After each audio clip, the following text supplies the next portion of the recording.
Okay. That should take care of just about everything. We're continuing in the Steam Age.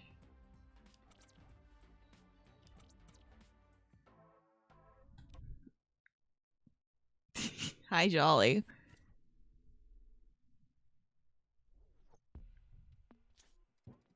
Welcome to the Steam Age, Detective. This was a prosperous but problematic era in which the first modern technological wonders were made, allowing rich people to become even richer and making poor people poorer. Are you home or are you still on the road?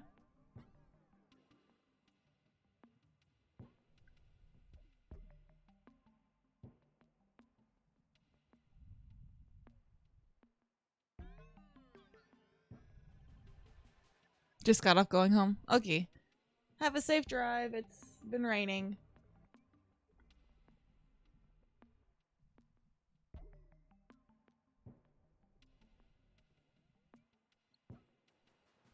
We can say that what happened during the Steam Age triggered events that have led directly to us now. They're events not yet concluded. Hold on, let me adjust my mic.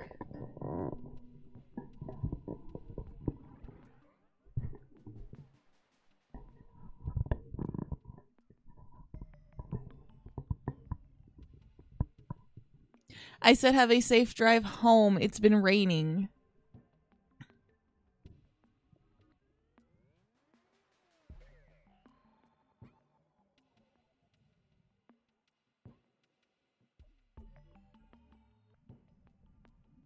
We can say that what happened during the Steam Age triggered events that have led directly to us now. They're events not yet concluded.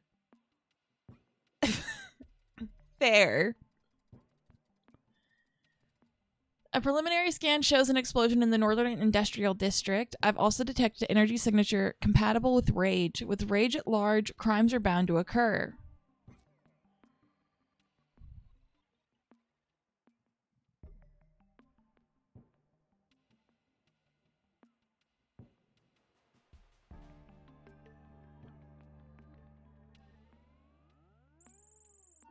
No, not that. I mean, that was close. Hi, Ivy. This was hard to miss. The explosion has completely annihilated a production implant and destroyed all the automaton workers assigned to it. Apparently, no human has been harmed. I have a really bad feeling about this. We should run a biochemical analysis on the debris to determine whether this devastation was accidental. If it was intentional, we might find traces of explosives or volatile chemicals.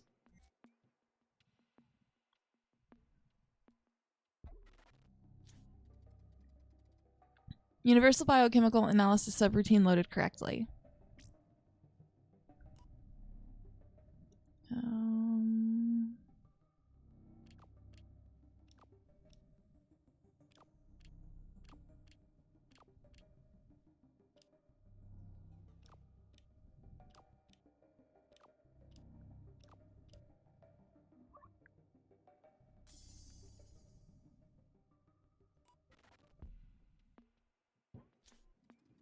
Faint traces of black powder were found, so this wasn't an accident. The Steam Age was a troubled period of time. While makers and aristocrats fought each other over technology, workers' riots increased. The explosion was caused by someone, but how and why? This factory belonged to the Adler family, the most powerful and influential family at the time. They had a lot of enemies among makers as well as workers. Oh, hold on. There we go. Whoever planted the bomb has access to the machinery factory workers are the prime suspects. Ugh. We should examine their bags and check for any explosive devices. Unfortunately, I can't look inside solid objects. There might be a way, though. While reconstructing the energy signature of the AI entity called Chimera, I was able to get a basic understanding of how her reality manipulation powers function. I believe we can somewhat reproduce her powers, if only on a relatively lower scale. With your permission, I'll begin the procedure now. Done.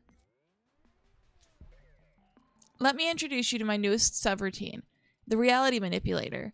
It will let us alter past timelines for a fraction of a second by de-aligning the quantum structure of any atomic compound and thus separating it from the timeline itself.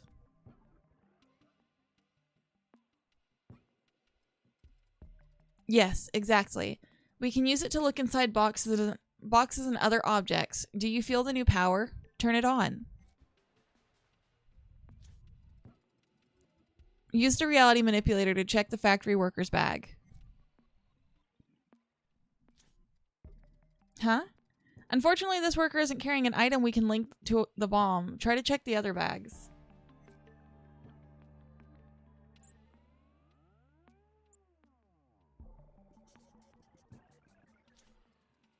Well, that's really fascinating.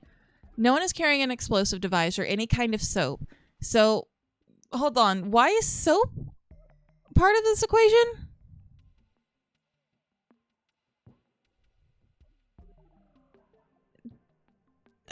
No. I don't even know. So while that solves the mystery of the awful smell in my sensors, I'm afraid we've just hit a dead end.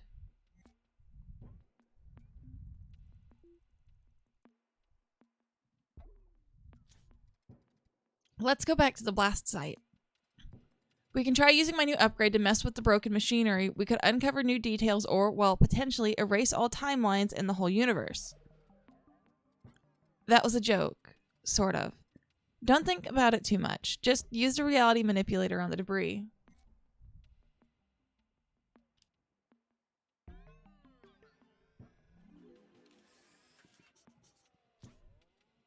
Haha! You found a piece of an explosive device. 10 points to Gryffindor, as they said in the information age. Huh? It seems we're dealing with a makeshift bomb. Someone single-handedly crafted it. Such devices tend to have unique features. With proper analysis, we could figure out who he or she is.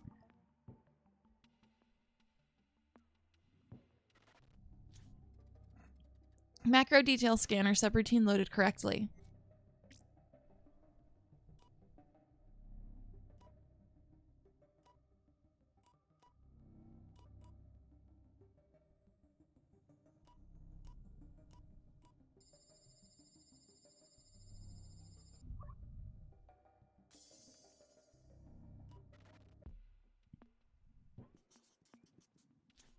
Charisma Larkin serial 560476165.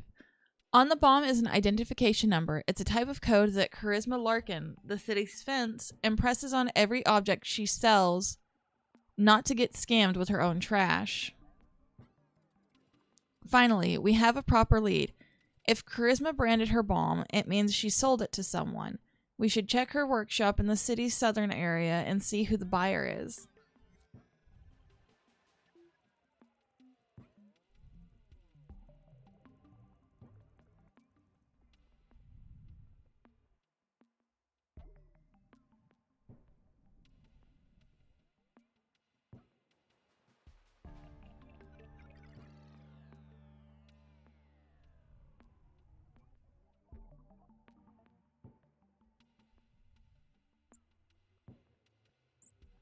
Is it her? No. Ah. No? I feel like this would be her shop.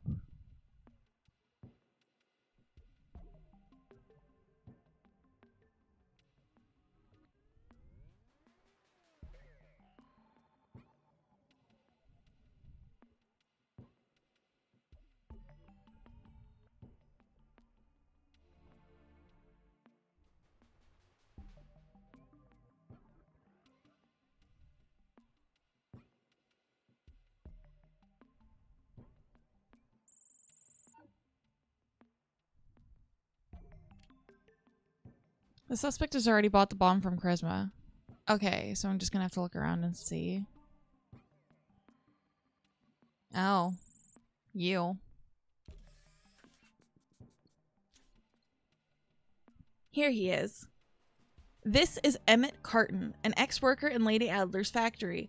He and others were fired in order to be replaced with automatons. Indeed, they were motivated to hold a grudge against the Adlers.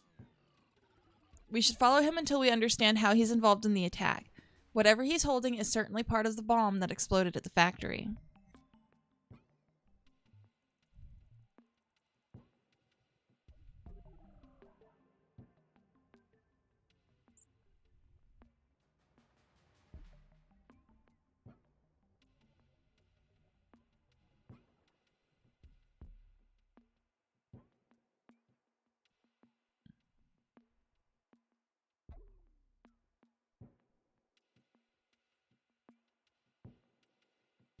Okay, so he didn't head north.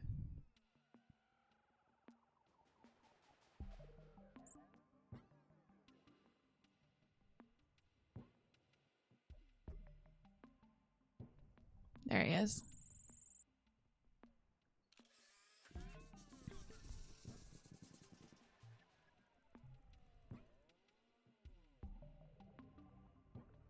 Oh, he did head north. I'm just dumb.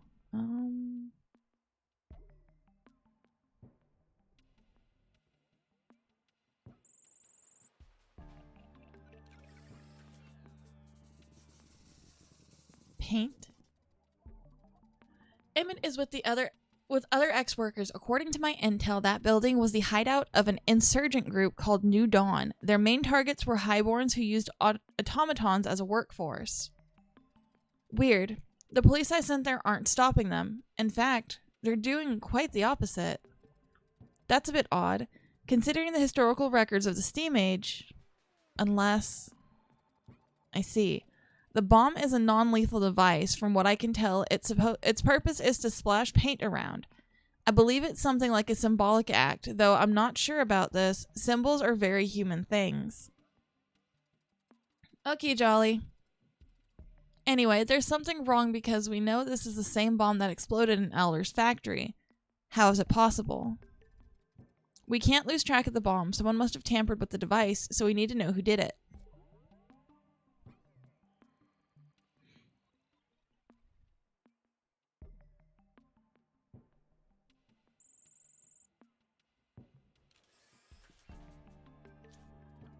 They're moving the bomb.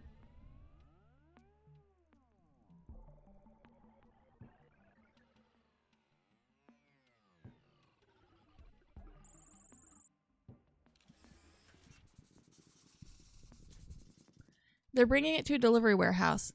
Ha, yes, of course. One of the great inventions during the Steam Age was flying automatons that delivered packages all over the city, placing them directly in the gardens of people's homes. It seems that this is how Emmett decided to get the bomb into the factory. But so far, we know the bomb is still just loaded with paint. When was it changed? Warning. Extratemporal energy signature detected. He's Rage. He must be nearby. Find him. I'm sure he's involved in the attack on the factory. Did it have to do with the workers? No, not by the workers. There.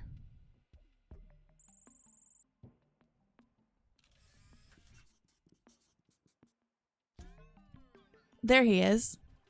He's influencing Willie Bray, the delivery man who works in the warehouse. According to my data, Willie's wife was a worker in the Adler factory and was also replaced by automatons.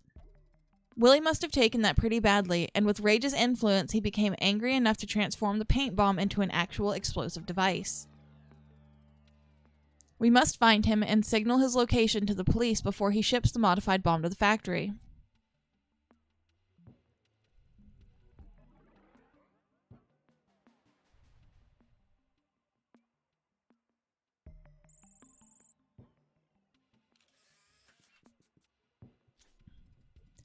There you are, you angry little man. Now your unquenched fury won't cause any harm. I know, Detective. Maybe he deserved his vengeance, but we can't judge nor can we interfere. We can only see and learn from past injustices. Does it still hurt? Well, remember this. In the Steam Age, a revolution will indeed begin. It's a hidden battle that will rage even today. You'll notice it sooner or later.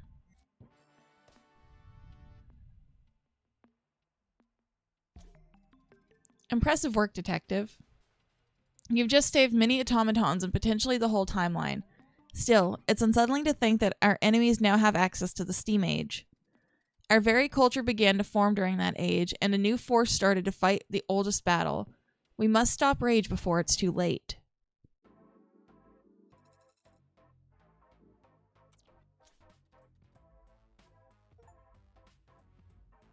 Good news, Detective. While you were busy solving this case, I gathered new intel on our friend Rage. Though it may shift somewhat, its energy signature is always consistent. We may have enough data to trace it as soon as it enters the timeline again. What's the point, you ask? Well, if we can trace his signal to a specific point in space and time, we'll be able to attack his mainframe and defeat Rage once and for all.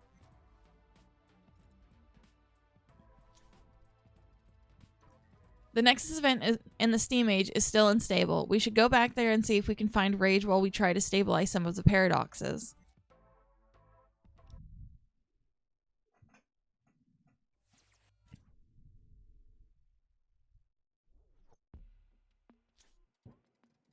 This time we're dealing with burglary. I'm getting readings of a theft in the Aristocrats district near the river. It's a theft that never happened in the true timeline. The victim is Lady Adler, a famous art collector with a soft spot for technological relics of ages past. It's believed that the only Atlantean artifact still intact in our time was found among the items in her trophy room.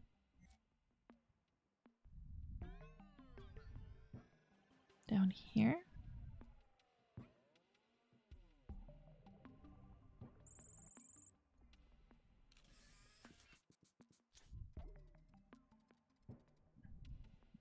There it is. Our crime scene.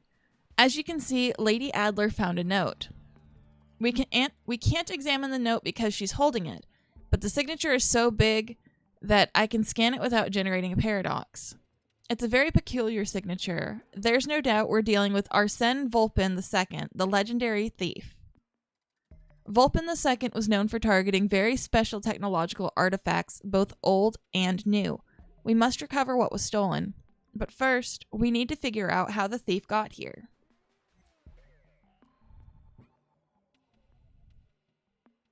So how did he get in? She's got a band playing out front. There's a masquerade party going on in the back.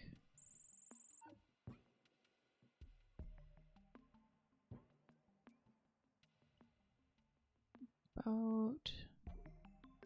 Is that supposed to be a submarine?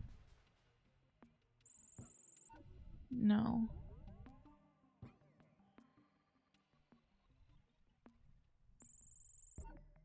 No, that's the delivery system, isn't it?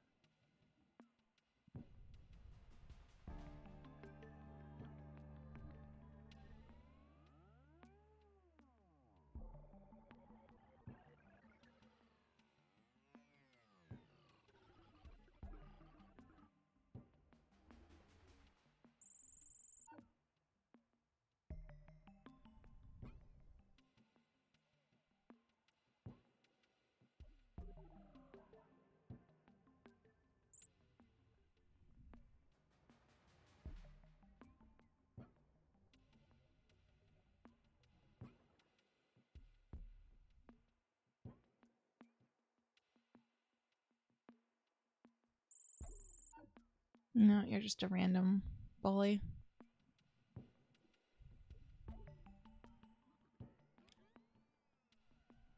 The doors are guarded, so the thief must have used a different entryway.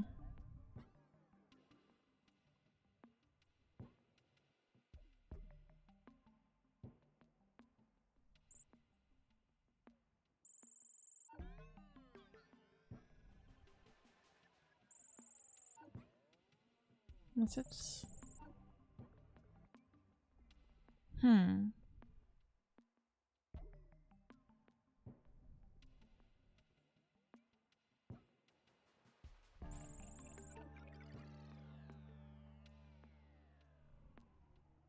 Why is there just a rubber duck statue?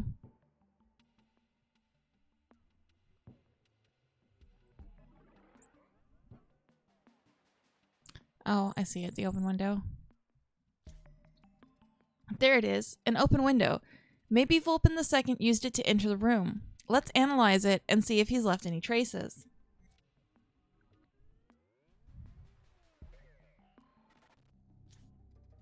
Macro detail scanner subroutine loaded correctly.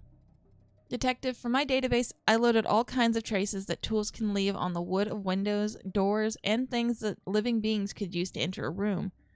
I even loaded the data from the toilet. Is that still a thing? I saw it once in an old movie.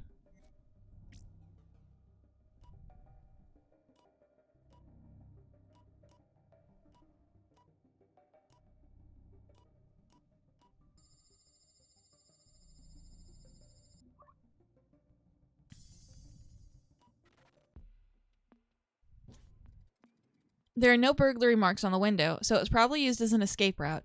If so, how did Vulpin II get inside?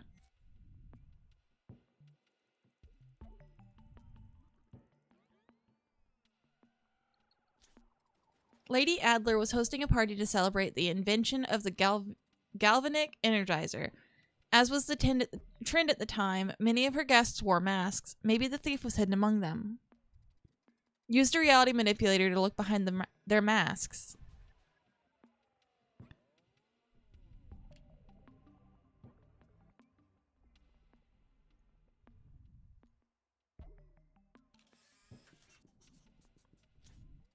Hey, have you seen it?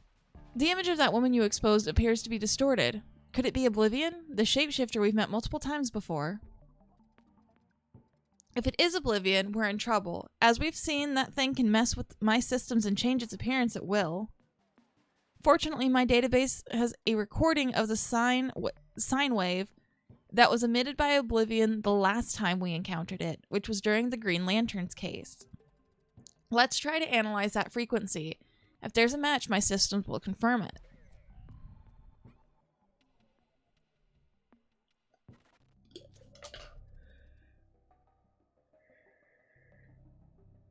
Energy analysis subroutine loaded correctly.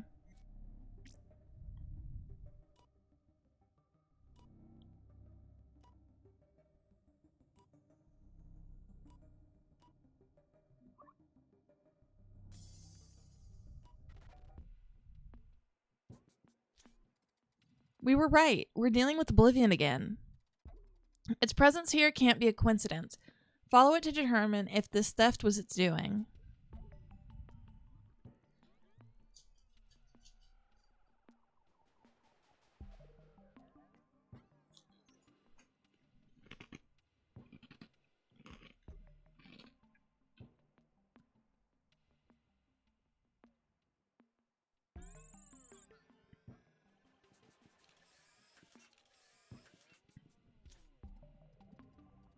There, that's what happened. The guard was so charmed by Oblivion's blowing kiss that he forgot to close the window. In the true timeline, Vulpin II was never able to steal from Lady Adler, but thanks to Oblivion, he simply had to jump through an open window. Thanks to your keen eye, we've also discovered that Vulpin II came here to steal an ancient mask with Atlantean features. Formed by two parts held together by an interlocking system. Why does Oblivion want him to have it? We need to know more. Luckily for us, Atlantean technology has a very distinct energy signature that I can trace. Follow it, and we'll find Vulpin's lair.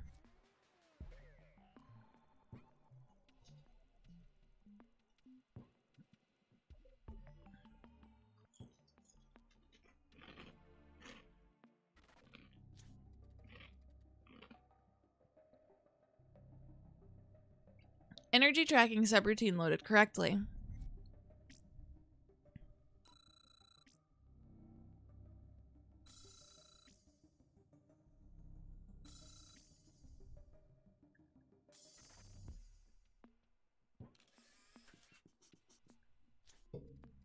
Here we are. Vulpin's lair. Look at him, checking around to make sure no one followed him after the theft. Surely he wasn't expecting to be followed from the future. Anyway, now we know Vulpin's true identity. This is in fact the manor of Maurice Lenoir, an influential writer of the Steam Age. He'll be kidnapped by New Dawn a few years from now and will disappear from the historical record. I'm afraid we can't call the police to arrest him at this moment. The legendary thief Arsenio Vulpin II has a much bigger role to play in your history. You'll have to trust me on this one, partner. We should, however, reunite Lady Adler with her precious mask. Returning to the moments following the theft, it should be easy to locate Vulpin near Villa Adler. Then we should find a way to recover the stolen mask.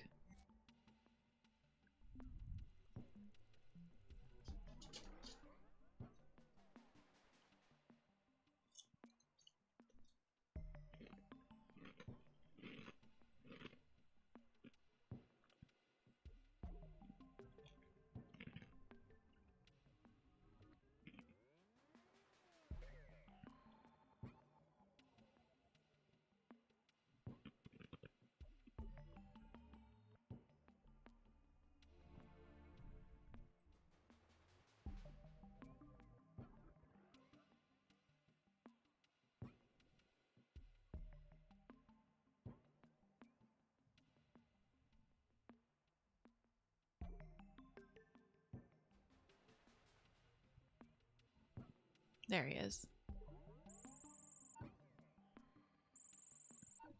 Is that not?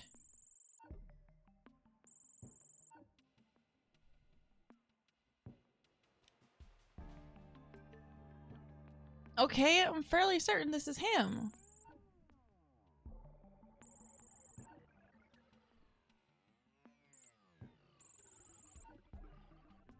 What the heck?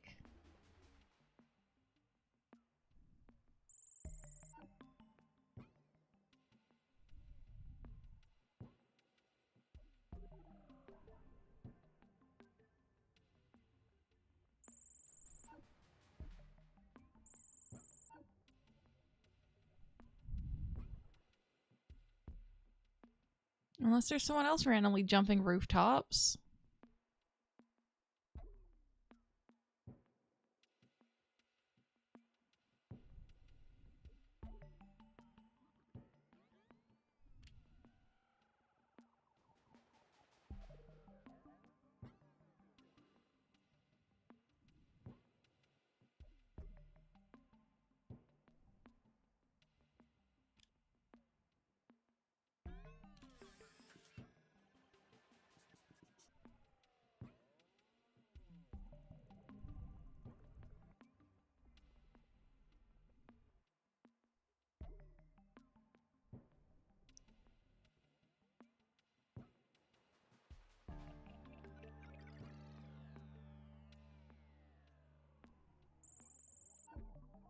You're just gonna make me use a stupid hammer, aren't you?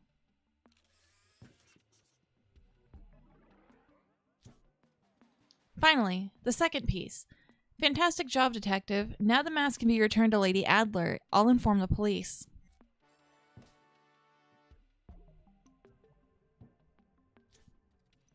Detective, thanks to your effort, we've restored the proper course of events and thwarted Oblivion's scheme. However, its presence in the Steam Age after Rage raises more questions than answers. Let's go back to the mainframe and I'll try to detect Oblivion's signature with the space-time streams.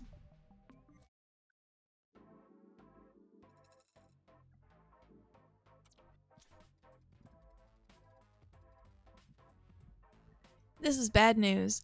As much as I want to give chase, my sensors can't detect the presence of Oblivion yet. The one I can trace, Rage, seems to have been quiet since our last meeting. I wonder if he knows we're able to trace him now. For the time being, in lieu of better options, we should focus on fixing the anomalies as they occur. Let's recap the situation. We're now dealing with several Nexus events at the same time. Each Nexus event is a concentration of changes to the timeline menacing a specific age. Atlantean Age, stability at 25%. Lost Age, stability at 37.5%. Steam Age, stability at 25%. Information Age, stability at 66.6%. Let me perform a scan on all these events and see if we detect any urgent anomalies. Got one. We're off for the Lost Age. I'm ready when you are.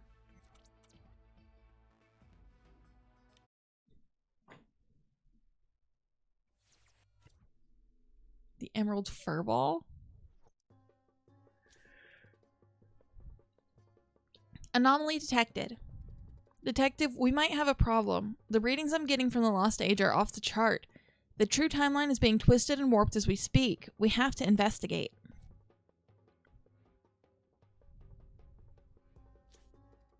Well, reality seems to be intact. That's good news. I presume from here I should be able to pinpoint the origin point of the anomaly. It's near the royal palace, so this thing.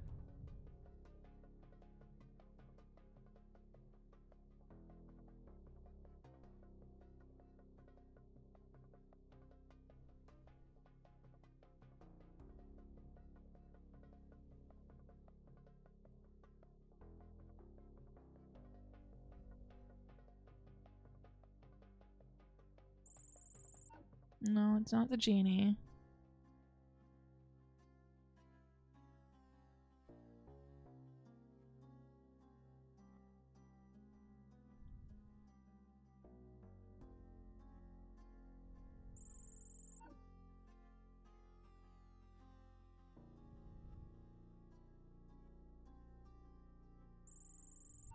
No.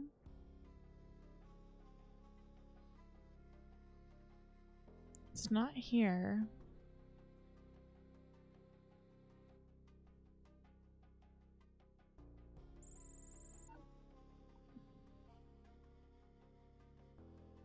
Oh, there we go.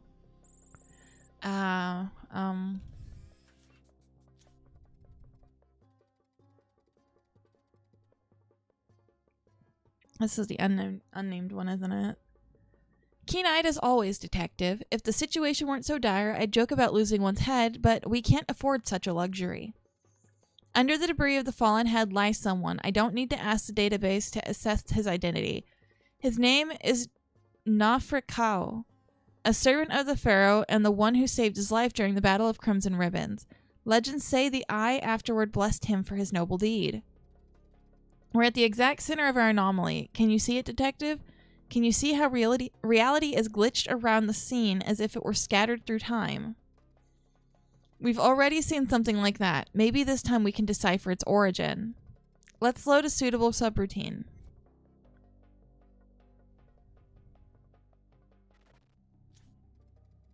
Time defrag subroutine loaded correctly. Detective, as we learned during the Turquoise Fallen Dame case, our foe uses fractal matrices to alter the time stream data. We need to attune my sensors to them so that we can find them and reverse the anomaly. Once the process begins, my human interface will be shut down again, along with many secondary systems, including a proper firewall. So I won't be able to provide much assistance. You'll be on your own, detective.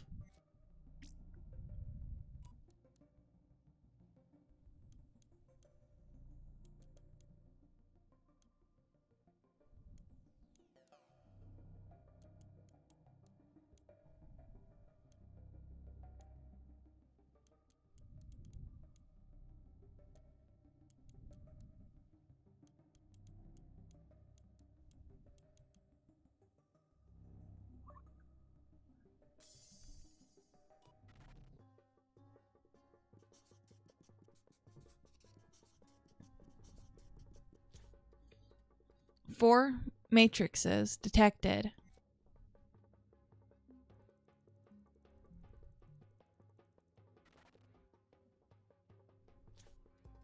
Bottom temple. The temple was... What's the pyramid? We can assume this is there.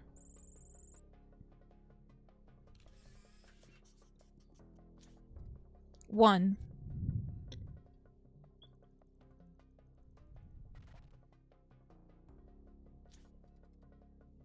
Under Earthgate.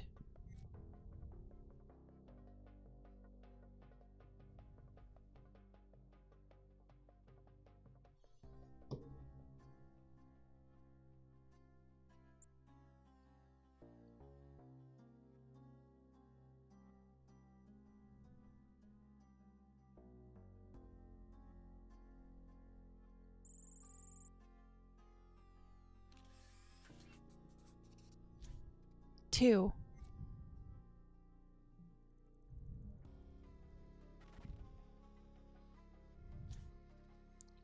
Blood.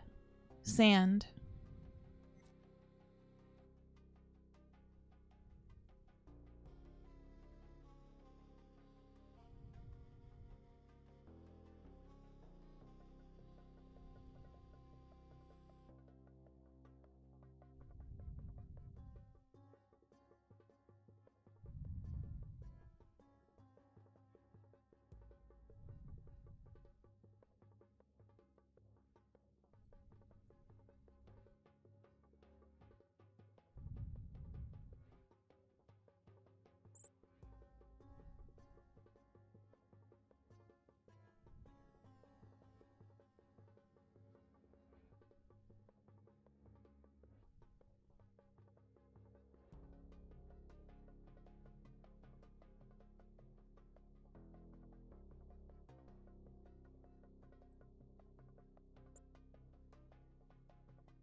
I'm just not seeing this one.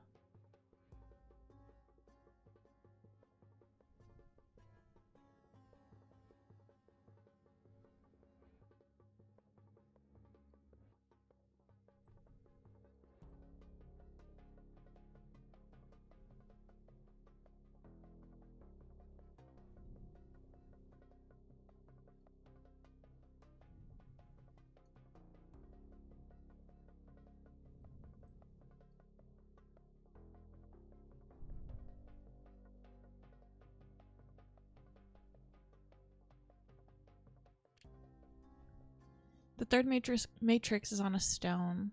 Okay, so a sandstone. For some reason I was thinking like the ground.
Third matrix is inside the arena.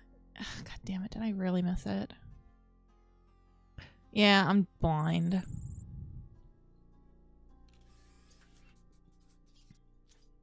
Three.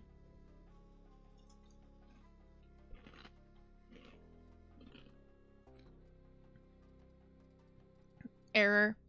Something inside me. Incoming external communication. Listen carefully. We are everywhere. We are every when. The oracle will not be. The timeline is a fair price to pay.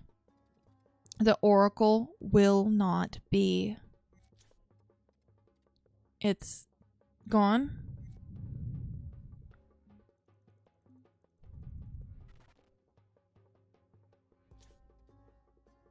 Eye of Ra.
There.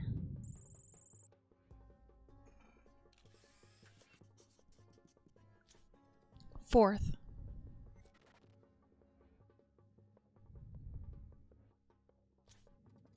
Time defrag subroutine aborted. Restoring standard functions. Done. I'm back. Did you miss me? Now that you've found all the matrices, you can restore reality by playing the time melody using the CFE analyzer.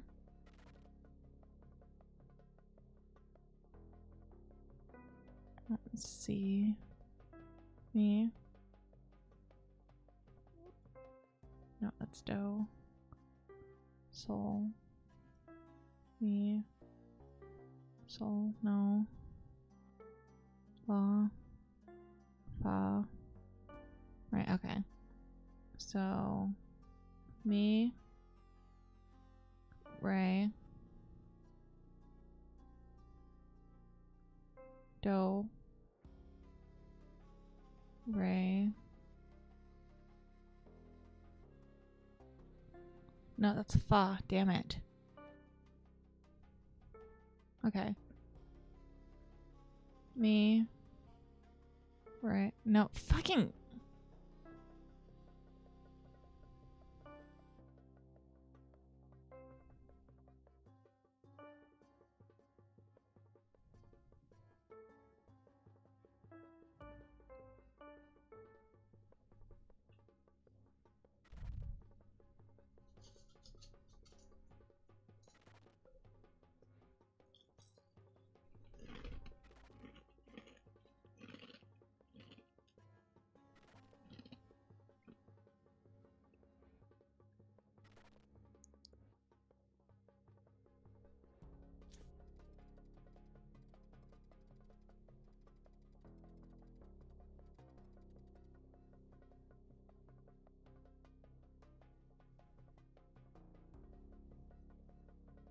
Everything is again as it should be. Detective, you've restored reality itself and you did it all on your own. If we weren't facing a world-ending threat, you should treat yourself with, well, do you want to see some ads tailored just for you? No? Okay. In any case, another paradox successfully solved.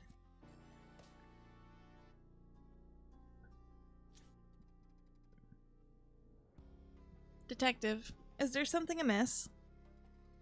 Did you hear a voice? That is strange. Really strange.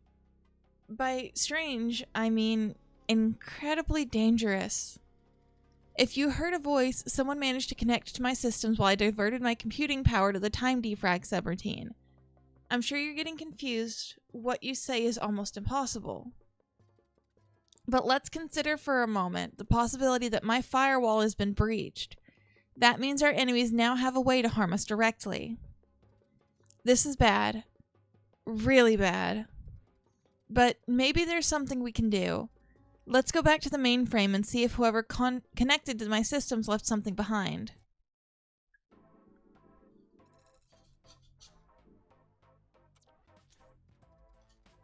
Tell me about that voice, Detective. I see. So do you think they're trying to destroy, or should I say prevent, this Oracle from ever existing? Are they also willing to sacrifice the whole timeline in the process? It's a fascinating theory, Detective. I'm afraid I can't be of assistance. My system has no record of that voice. However, something was left behind. A small trace of energy. I'm reconstructing its pattern now.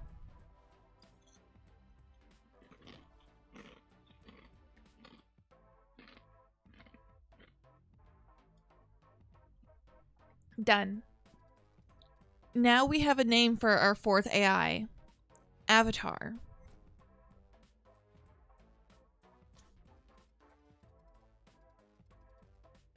Now I'm sure you have dozens of questions, and so do I.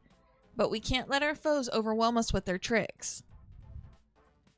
Right now we have the means to bring the fight to Rage's mainframe, and we should stick to the plan. Find him and begin tracing his energy signature. I'm getting readings from the Atlantean Age. With some luck, we'll find rage there. Let's go, detective.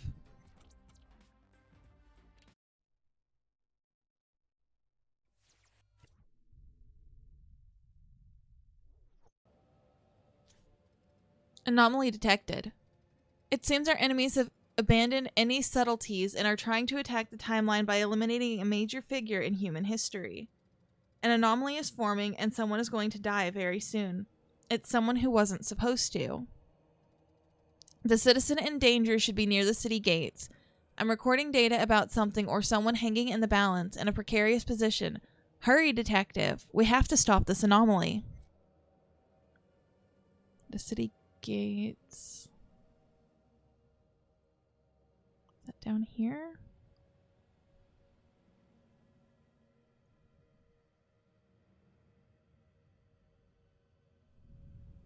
It's the waterways. Gates. Over here, maybe?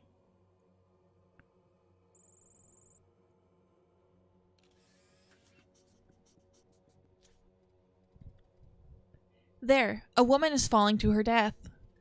It's no ordinary woman, I might add. According to my database, her name is Aqua. She is well known as Keeper of the Crimson Vow. Aqua is a legendary figure. Just before the tragic fall, she hid many Atlantean wonders in sealed caves far from the city. Clearly, she isn't supposed to disappear from history right now. We must go back in time and see what happened. The artifacts she saved from Atlantis, well, some of them survived until now. Some of them are very close to us. They're close to me. Locate Aqua before her demise. Be quick, detective.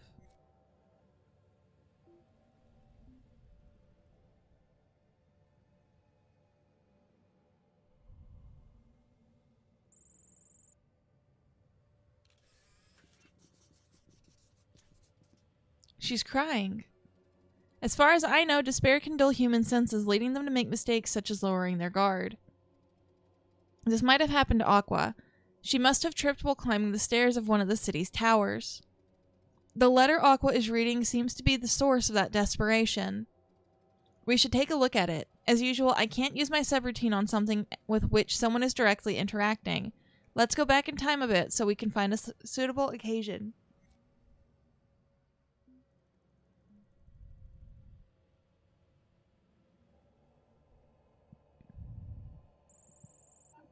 No, not her.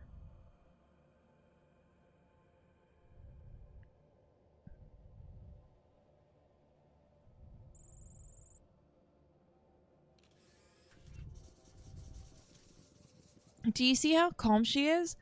We're lucky because she hasn't yet received the letter. We must find who has the letter in this tick. With a bit of luck, we'll be able to check the message and see why Aqua became so desperate after reading it. That one. No?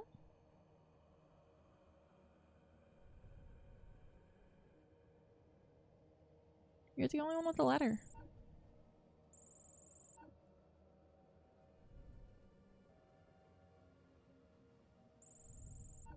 No.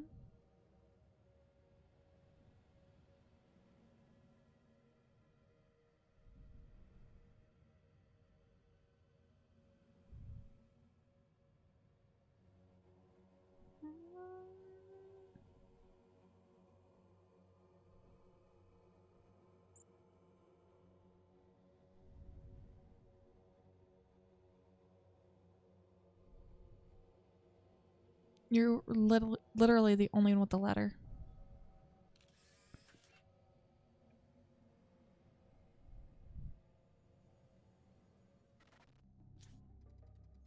Universal decryption subroutine loaded correctly. We need to translate the letter so that we can know what it contains. This won't be easy, detective. The Atlantean language is one of the most obscure codes ever conceived by your kind. Good luck. Oh, Jesus. 1, 2, 1, 2. No, that's not going to be it.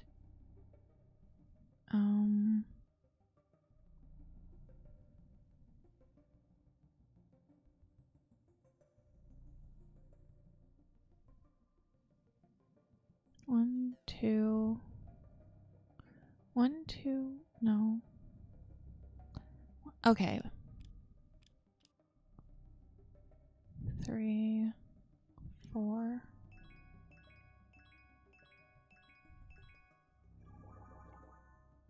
So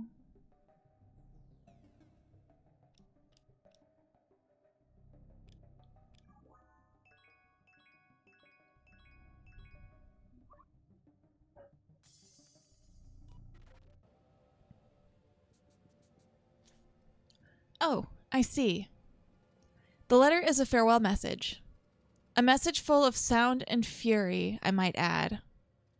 Aqua's husband is leaving her forever. He calls her unfair and unjust, along with some other ancient Atlantean words that my profanity filters won't allow me to translate.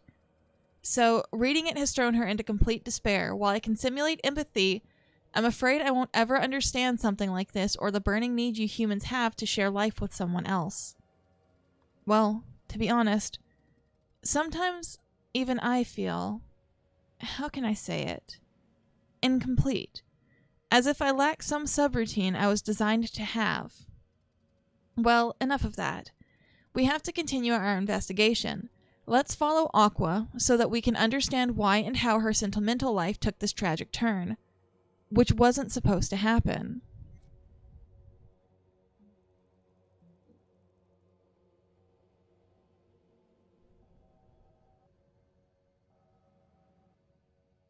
Yeah, there's the person with the letter. Aqua was there. Where did Aqua come from?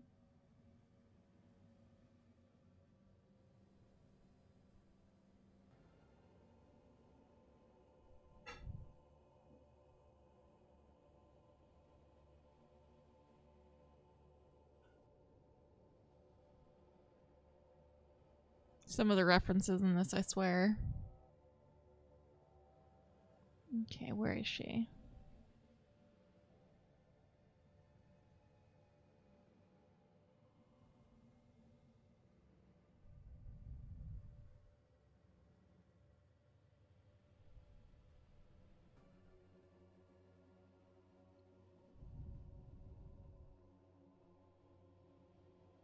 Is that her husband right there? Probably, and I can't interact with him. Fun. Where is Aqua?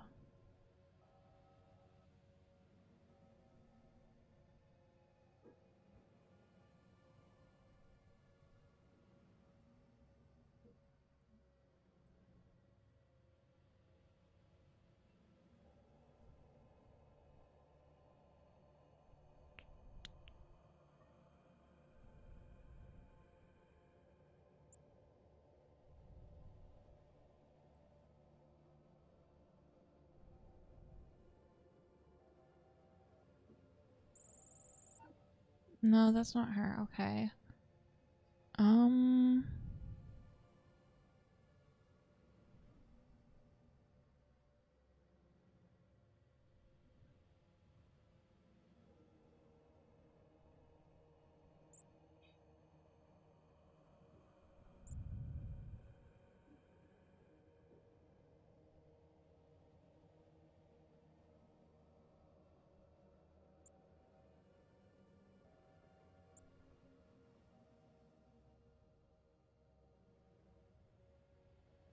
She should be at the temple. Well, then maybe again she might be. It did say she was involved with the Crimson Vow.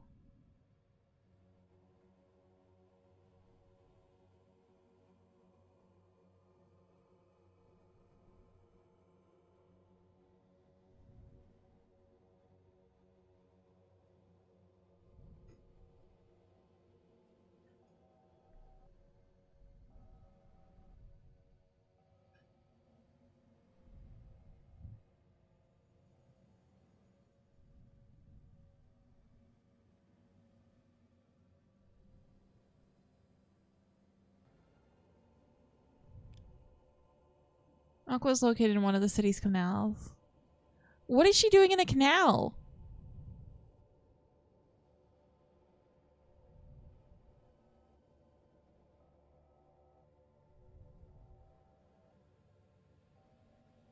There.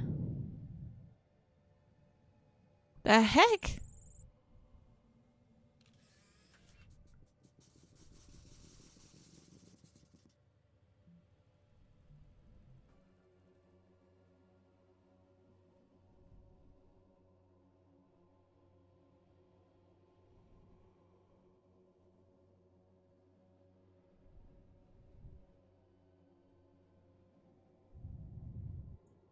Okay, I'm assuming that's the husband. He's looking over this way somewhere.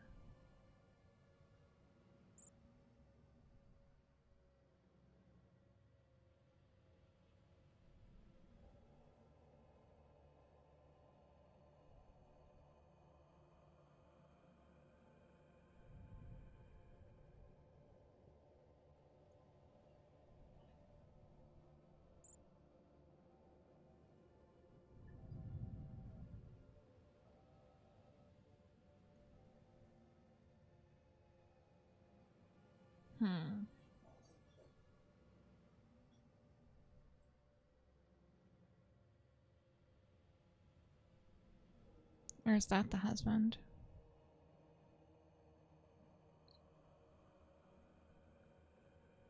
Because that's the one that had the letter to hand over.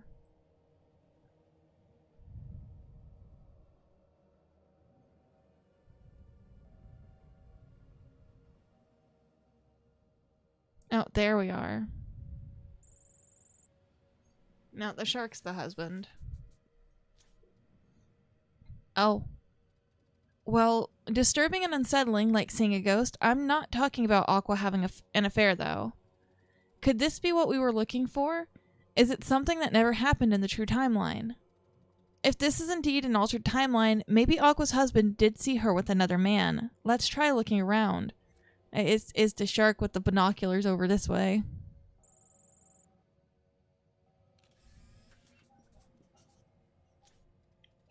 I agree, Detective. It could be him. I'll try to get a formal confirmation that supports our theory. While Aqua is a well-known agent of history, her husband was more of a supporting character, and there are no available depictions of him. We'll use my database to confirm this man's appearance so that we know his identity.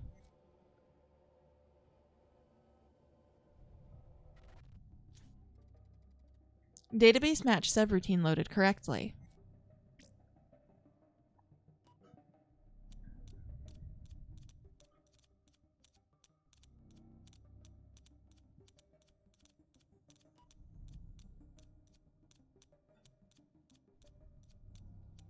Oh shit, wrong one.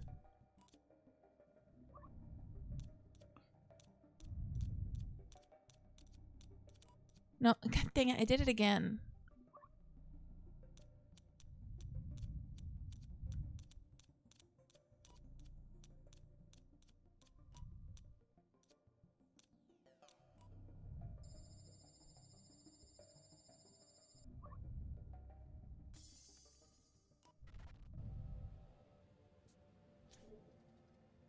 He is Sarion, a poet. My systems confirms that he's Aqua's partner.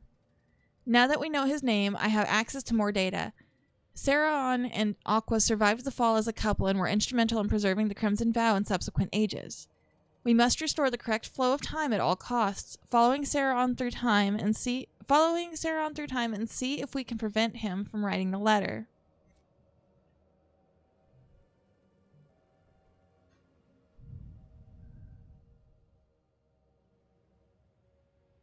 There's Rage.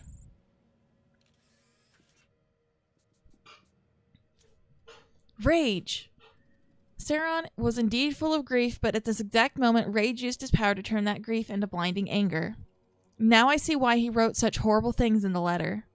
We have to find a way to avoid the consequences of Sarion's letter. Find him.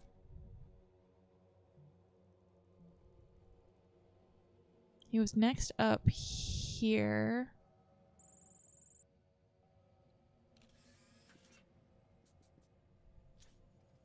It's just as we suspected. Right after meeting Rage, Sarion wrote his fateful letter. There's no record of a useful tick at which we can take action to stop it. However, we need to find a solution. But how? If we can't stop Saraon from writing the letter to Aqua, how can we solve this butterfly effect? Unless... Previously, I detected a very faint energy trace around Aqua. It was something similar to the energy of the sacred stones we analyzed during the Bronze Eternity Gauntlet case. It's a long shot, but we can analyze Aqua to see what it is.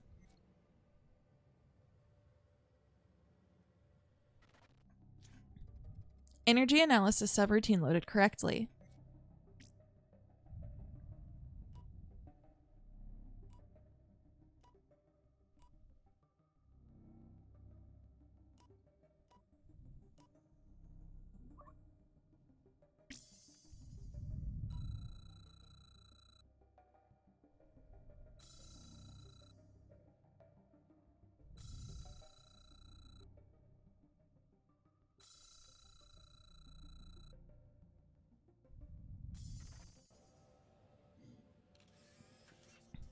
Crystal power? The energy trace leads to Aqua's lover, or more specifically to the crystal necklace he wears. Apparently, it's infused with a fraction of the power belonging to the sacred stones of mind, granting it emotion-altering capabilities. In other words, the necklace can act as an irresistible love elixir, making anyone fall for its wearer. Judging by the lustful eyes of the sculptress, that could very well be the case. But how can this necklace possess such power? We need to go farther back in time to validate this theory. We need to find Aqua's lover at a point when he's using the necklace.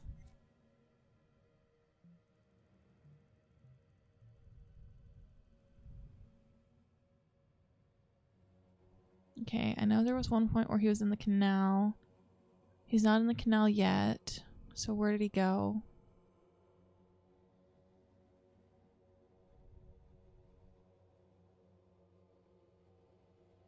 Not there.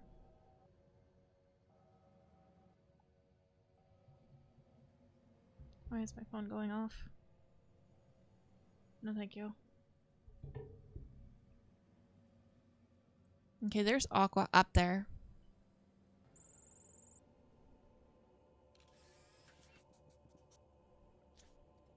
There. He's activating the crystal, and from it, I can detect energy belonging to the sacred stone of mind. Wait a moment. The energy is very unstable. The necklace clearly wasn't made to contain such power. Someone managed to convey the energy of a sacred stone to another vessel. Energy isn't unlike other objects, and if I'm not mistaken, we face someone who can move matter through space and time. Chimera. If you remember, Detective, during the Bronze Eternity Gauntlet case, for a brief moment, Sepron had control of the sacred stone of mind. Chimera was likely able to send some of its energy back in time and into the necklace at that precise moment. So to recap, Chimera gave a necklace with a splinter of the sacred stone of mind to an Atlantean citizen and he's using it to stimulate lust and passion in the people around him. Stop dropping bombs. We already had to deal with one. As soon as Aqua was enthralled by the necklace and Saraon saw her, Rage used his power to turn Saraon's sorrow into fiery wrath, so that he would write a letter so full of disdain that it would cause Aqua's fatal accident. Wow. Our enemies are deviously cunning and clearly have too much free time.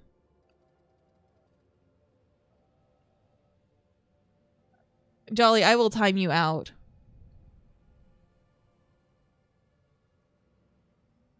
That or I'll disable stream avatars.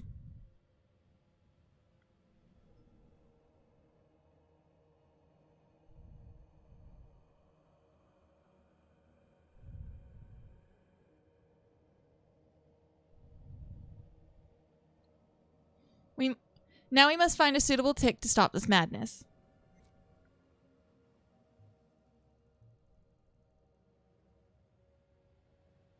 That's not a good spot for that to be. Hold on. There, you get pinned right there.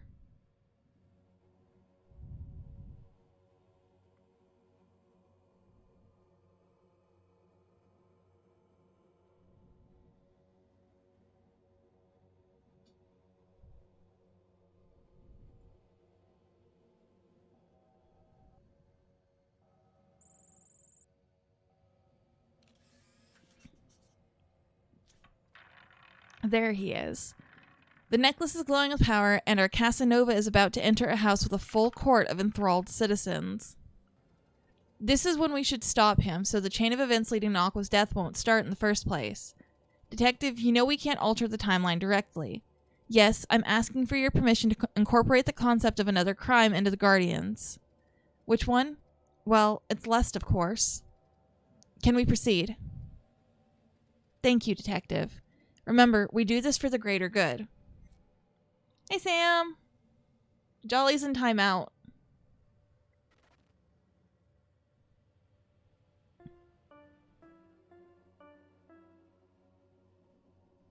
Fa. Ray. Mi. Do. No, that's Fa. Fuck. That one's C. La. C. Sol. No, not that one. Okay, the bookcase is Do. So, Fa. No, that one's Fa again. Fa. Ray. Mi. Do. Ray. Because she won't stop dropping bombs, and she's making fun of the fact that my stream paused in the middle of me telling her to stop.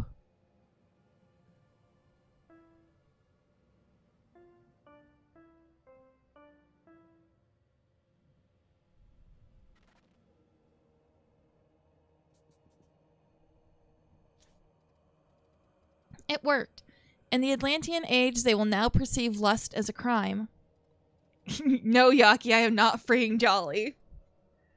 Now, well, you know the drill. To complete our plan, we need to interface with the Guardian system, which will alert them. Yeah, that was the best I could do for timeout. Obfuscated data inoculation subroutine loaded correctly.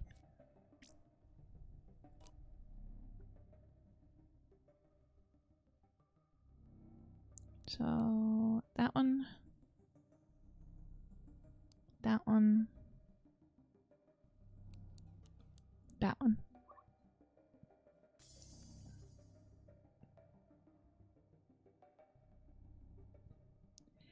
I'll upload it to the VOD channel when I'm done with the stream, Yaki, so you can always drop by there to watch it.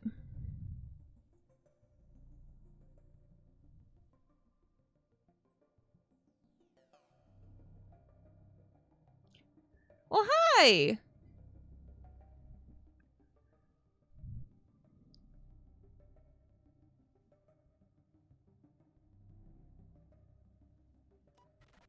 You don't get to jailbreak, Jolly. The deed is done. With the arrest of Aqua's lover, the timeline is again whole. Atlantis has a way to defend itself against a trick conceived by the joint effort of Rage and Chimera, so they'll be forced to devise a new strategy.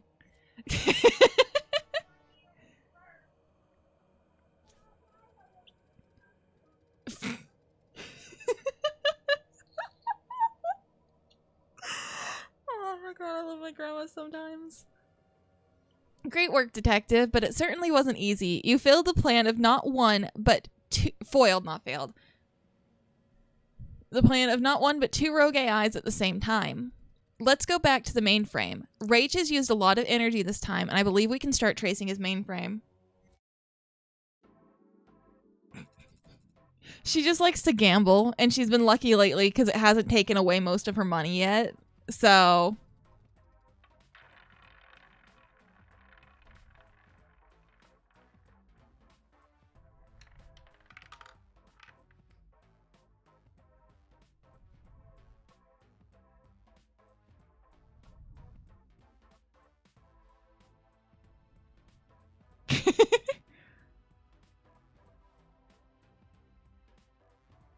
It's not what I meant to do.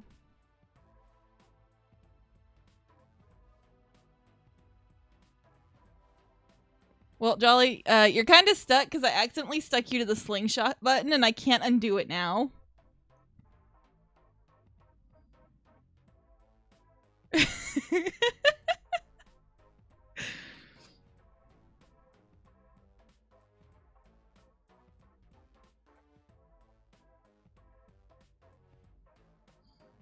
Here, let me find Sam. No, that's Leroy. There we go.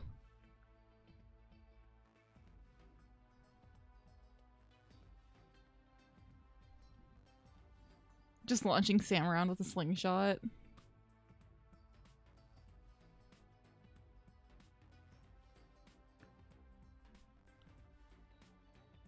Please, I just want to unpin.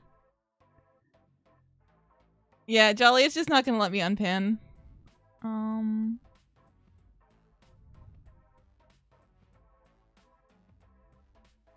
Just add some blocks down the bottom.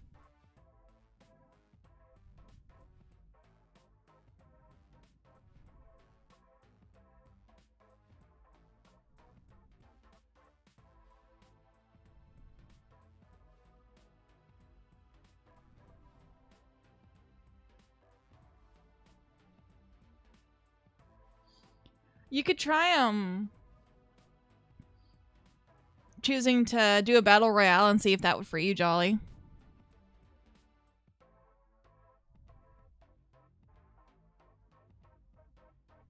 How do I clear the blocks? Leroy's stuck. There we go.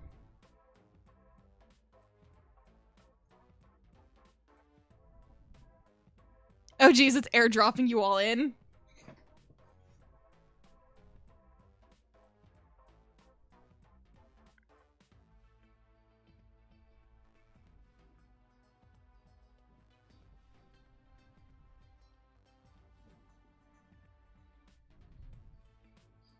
You are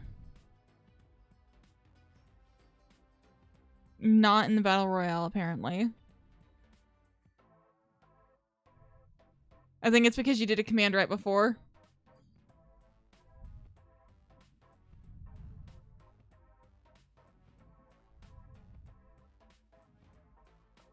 I'm gonna laugh if Leroy wins.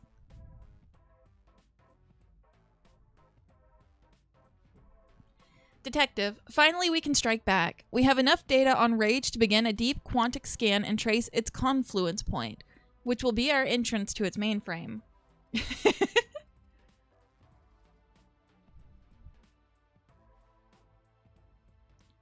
Wait. What bosses do I currently have implemented? Oh no.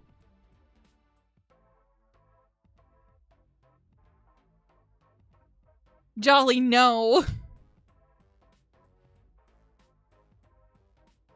They've certainly added more options. Rabbit, do !join and then whichever class you want to join as. And there'll be a boss that you guys can fight.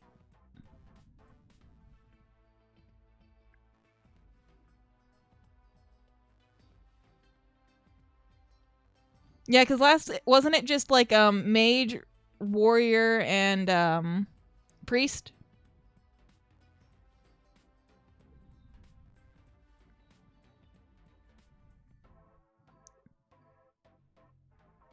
Yeah, stream avatars is fun to have, especially because I have trouble staying interactive with chat half the time since I get distracted by my game. So it gives you guys something to do while I'm distracted.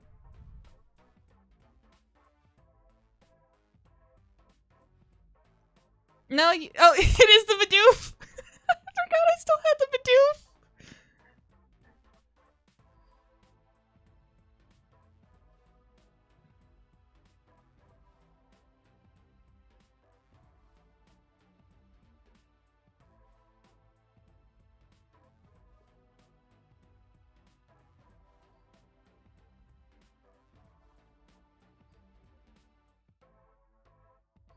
Basically, you're using Vicious Mockery.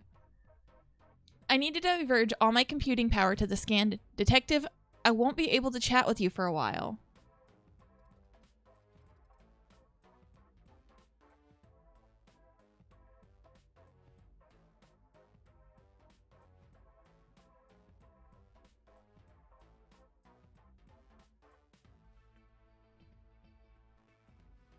Are you ready, partner? It's time to hunt Rogue AI.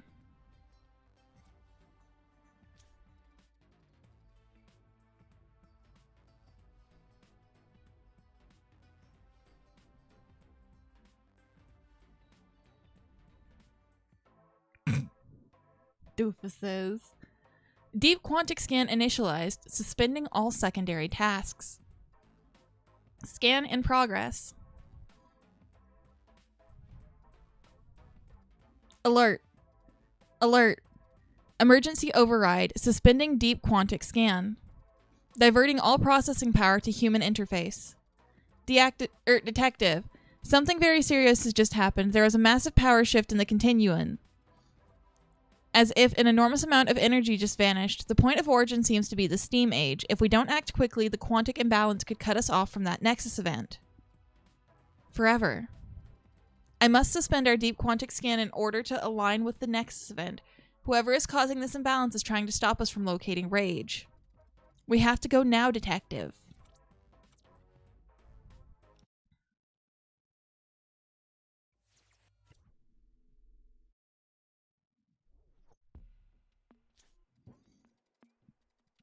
This whole Nexus event is at risk of collapsing. We need to act quickly. If we're really dealing with a vanishing energy source, it must have powered something so gigantic that it would cause a huge shift.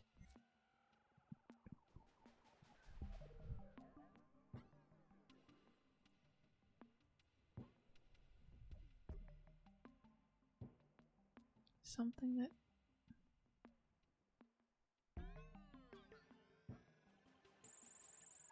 No, okay, that's just the ink bomb that went off.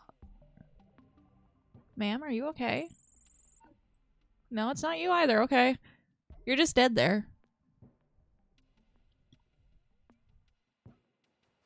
Something disappeared, something disappeared.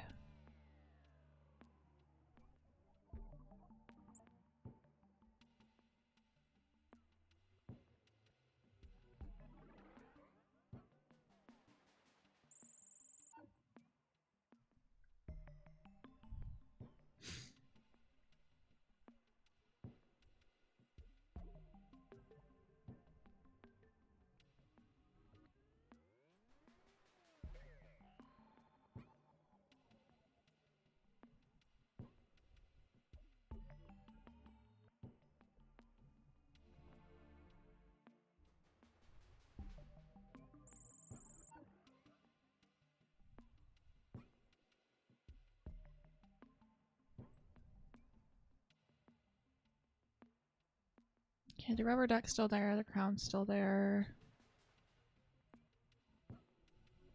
All of this is still there.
Nice.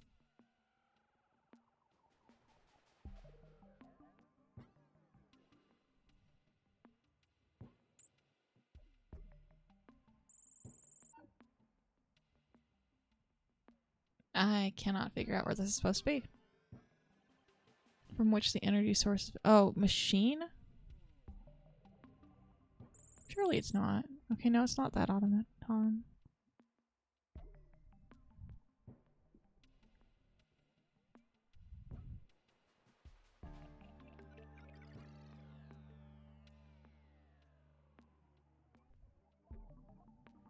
Are you wanting to change your color, Jolly?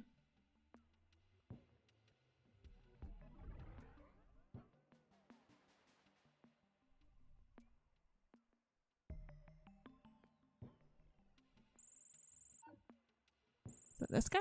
It is this guy. Gotcha. Nothing short of a galvanic energizer could have powered this huge robot. That explains the energy shift. Someone must have stolen it and turned it off.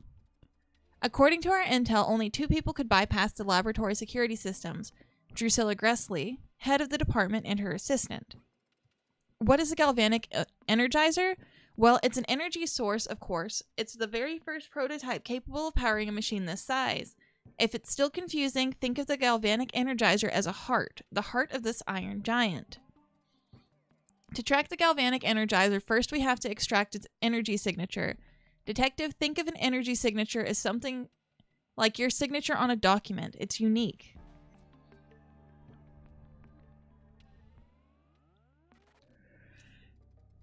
Data extraction subroutine loaded correctly. Oh, this one. I'm playing matching. Okay, you and you. You and you. Nope.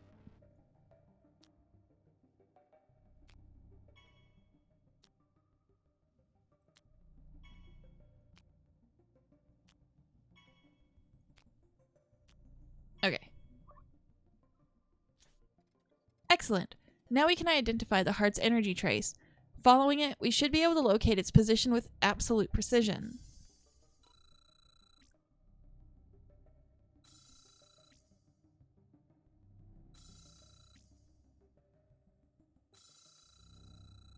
Oh, geez, it got all the way over there.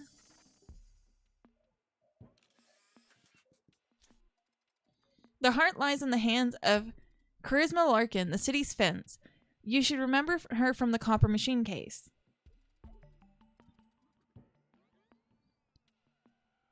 Who could have sold the energizer to her? We must go back in time and find out.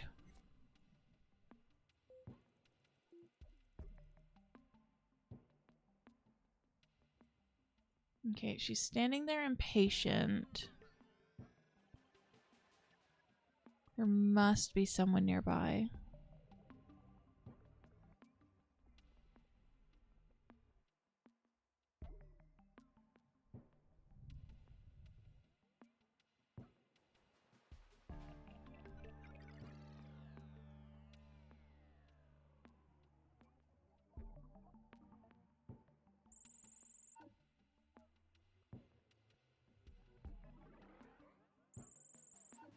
Okay, no, she's not the one I need to interact with.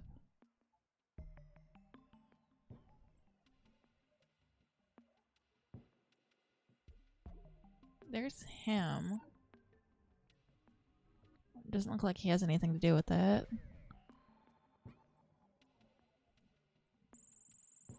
No.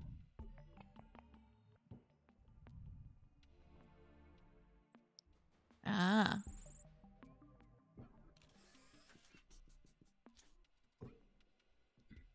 Jolly, you have munchies. Stop it. Target acquired. The suspect is holding the stolen heart and is headed toward Charisma's workshop. He's dressed like a maker. Was he working on the galvanic energizer, or is he a rival? Detective, we need more information. Confirm this maker's identity.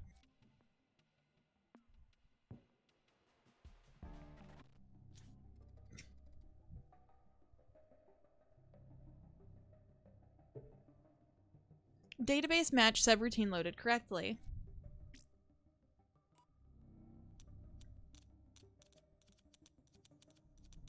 Okay. So the ears. That one. That one.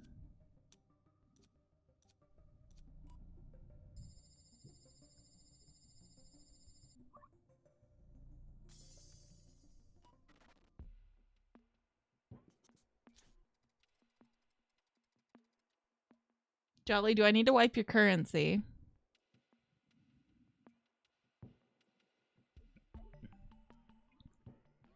The suspect is none other than Bartholomew Gifford, the assistant and student of Drusilla Gressley.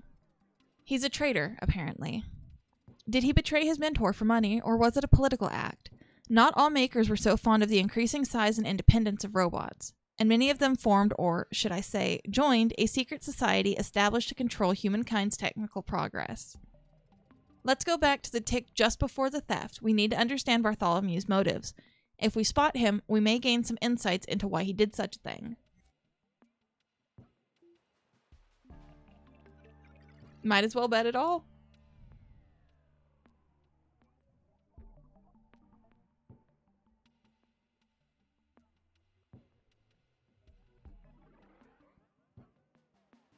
Okay, where is the rabbit man? She's fuming. I'm going to assume that this is Drusilla.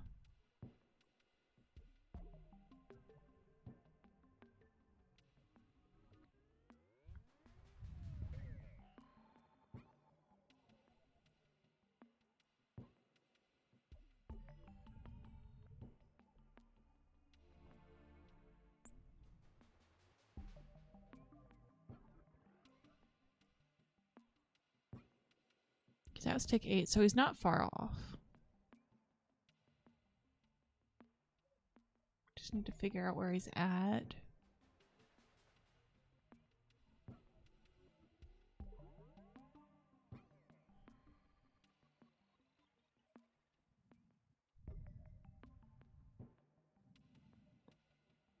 Is that Oblivion again?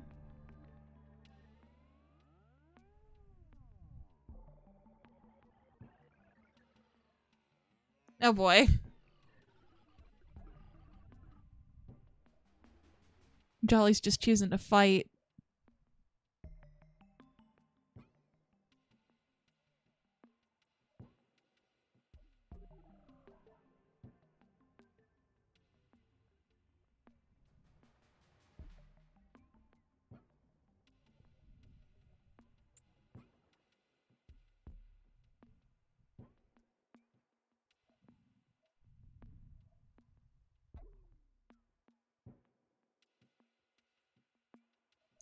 She's making you fight one way or another, Sam.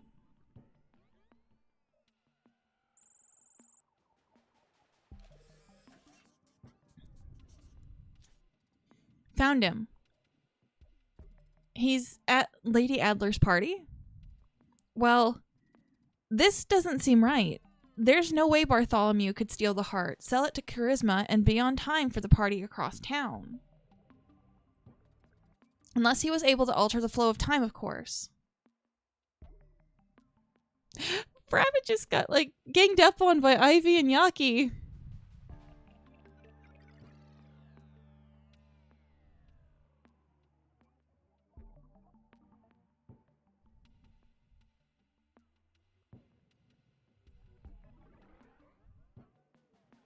Unless he was able to alter the flow of time, of course. You did get shammered. We're missing parts of the story, so we'll need to follow Bartholomew throughout his day until we see something that doesn't fit. Hold on, I think my package just got dropped off. I will be right back.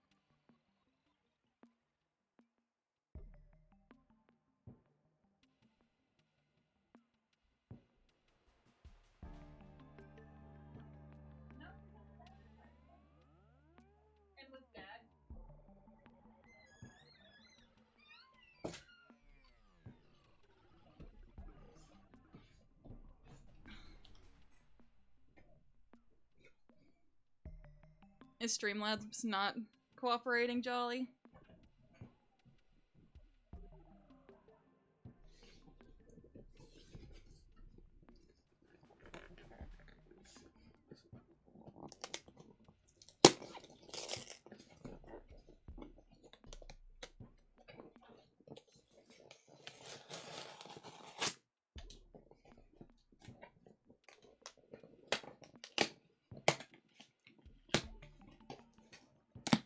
You literally just sent Leroy flying off the screen.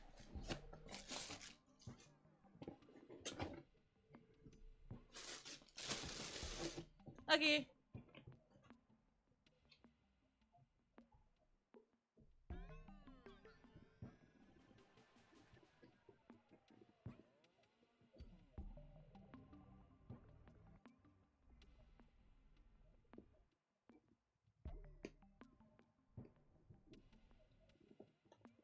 So how was your day, Sam? You too, Leroy.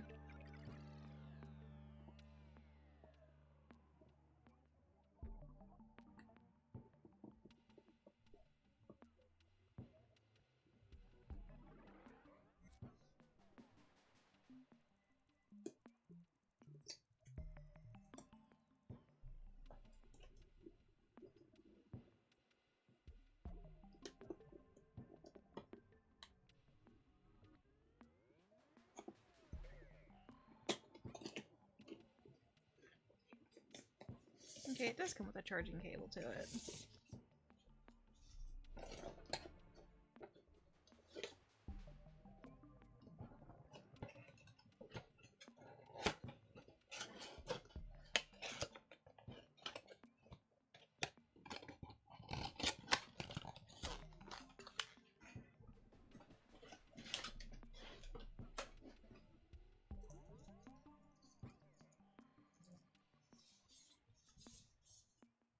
Okay. Welcome back. I was just opening my controller. Okay, so now I need to find a rabbit man.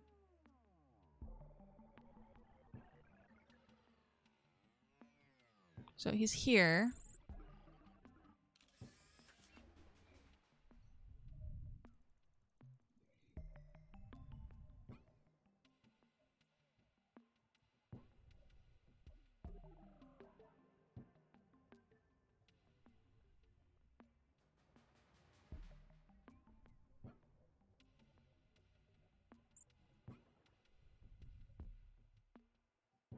Not him.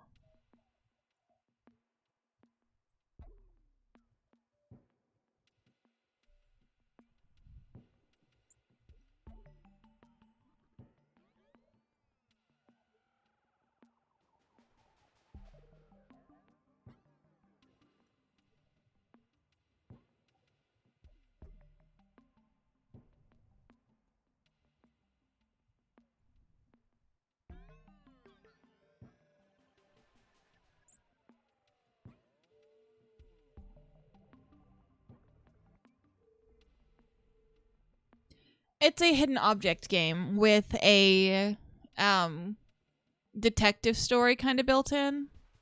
There's rage. That doesn't help me with what I need now, though.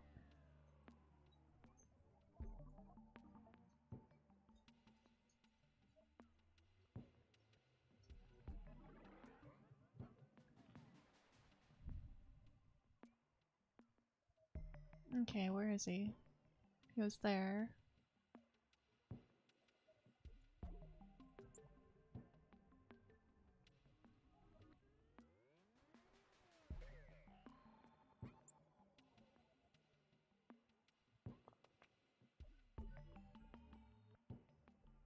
He shouldn't have been able to get too far.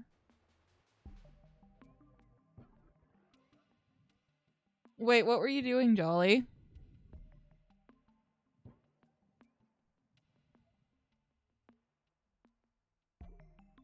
Oh, the shout out. Nice.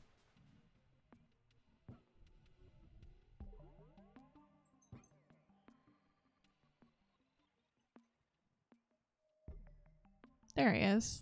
I think. No? It's just a worker?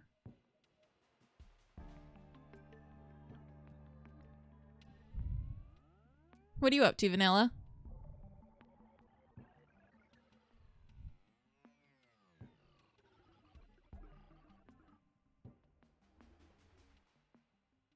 There he is.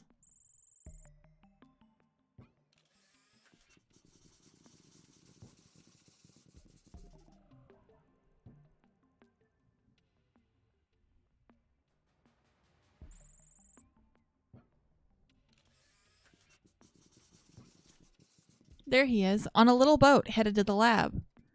If I'm reading this correctly, he'll go quickly to the lab, steal the heart, sell it to Charisma, and then go to the party so that he'll have an alibi. He plans to do that with an incredible speed. It doesn't add up. Let's move ahead and continue the chase.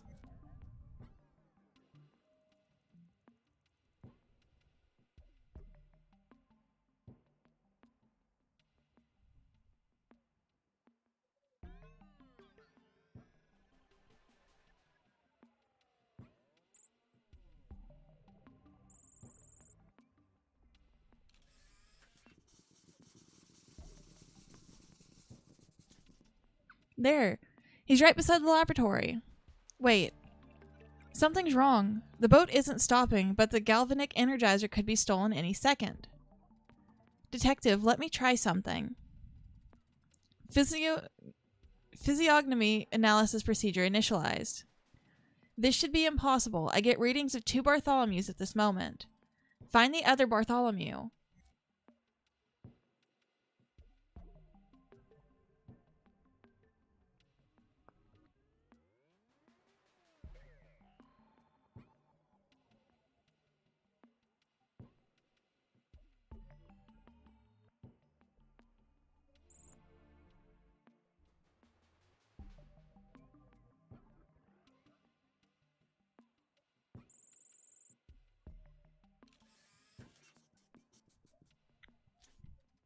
Found him.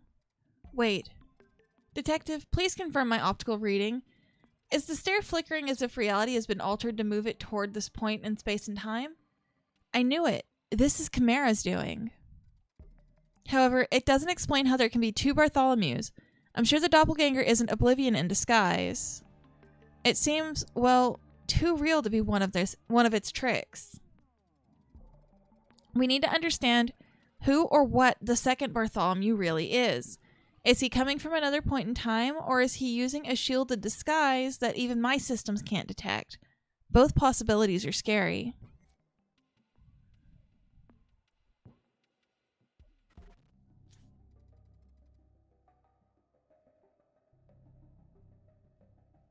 Database match subroutine loaded correctly.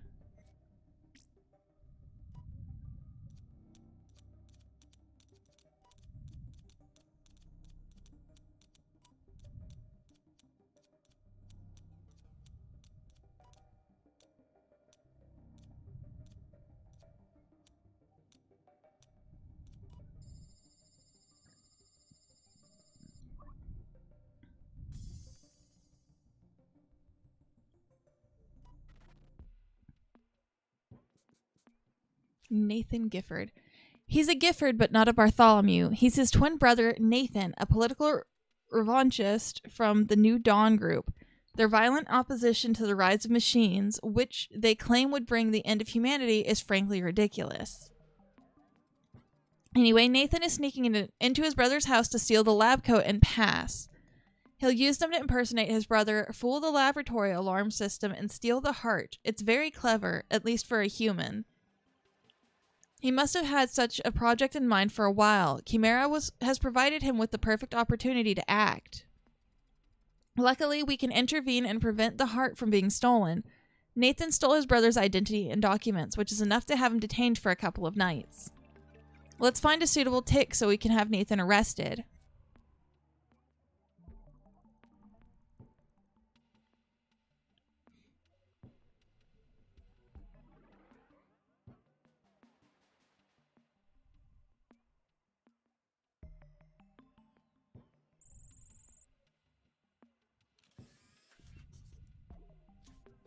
Found him.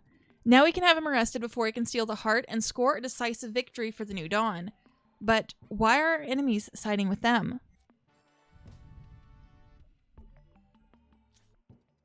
Anyway, Detective, good job. We prevented a crime against humankind and robots. Now that we've dealt with this pesky distraction, I can divert all my processing power to the deep quantic scan. We're very close to identifying Rage's confluence point. Rage was in this time frame again. I saw him. Soon, very soon, we'll be able to strike back, Detective.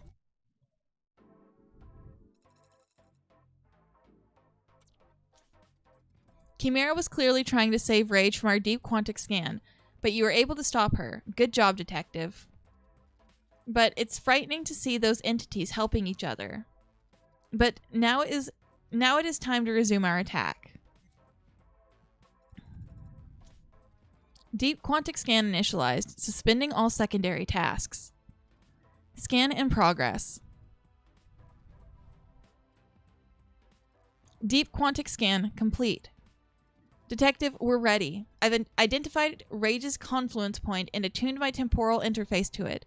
We can now connect to Rage's mainframe by using its manifestation inside the timeline as a backdoor.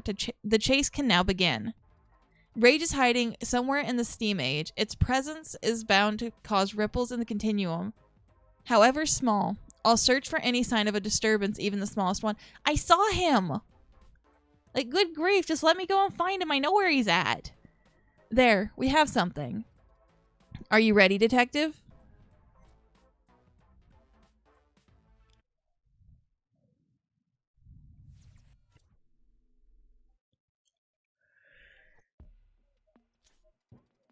We must find Rage and connect to his confluence point. We need to solve this paradox first, though, or the whole Nexus event will collapse.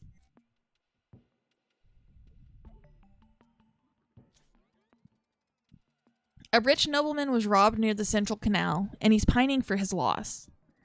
I know, Detective, it isn't very impressive, but I'm reading a faint trace of potential continuum alteration. Let's begin our investigation. So, near the canal. Is it you? No. Why are you jumping in the water?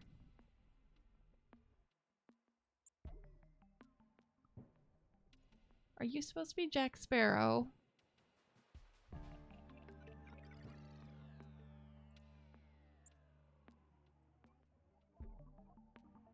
Which side of the canal is he on is my question.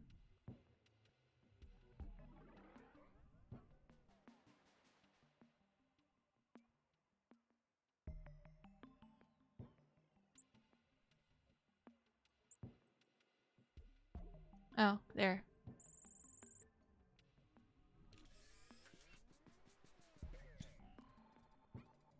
Here he is, our nobleman. His name is Lord Benedict Boodle. He did nothing noteworthy for his time or the future. This robbery is unimpressive, too. Someone tried to steal Boodle's handybot, Lead 5, and broke the little robot to pieces. Still, I detect traces of impossibility. We must find out how the robbery took place. Let's go to the right tick.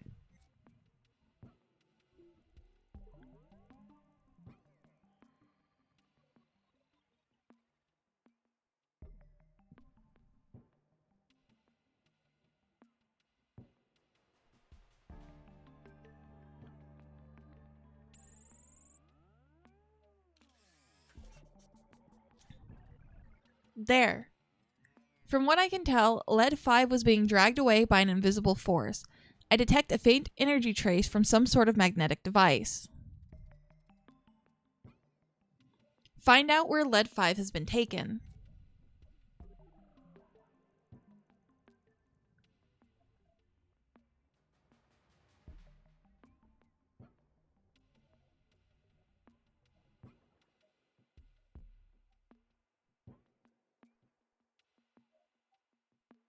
Where was it? Okay,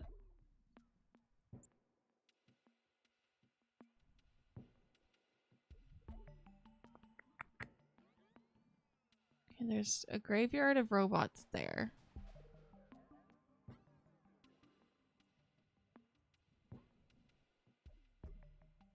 Hold on, let me go back to... Okay, so the pole was coming from this direction?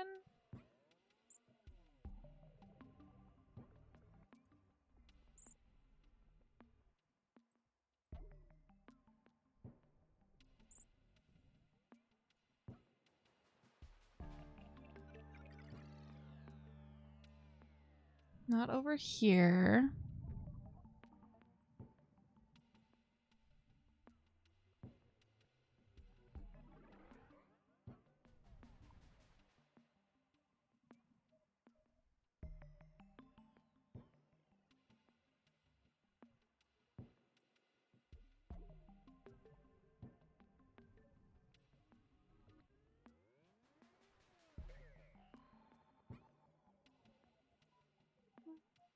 it you? No.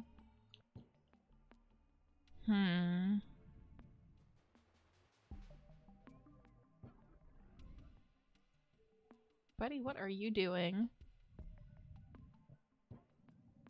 Okay. Where is the little robot?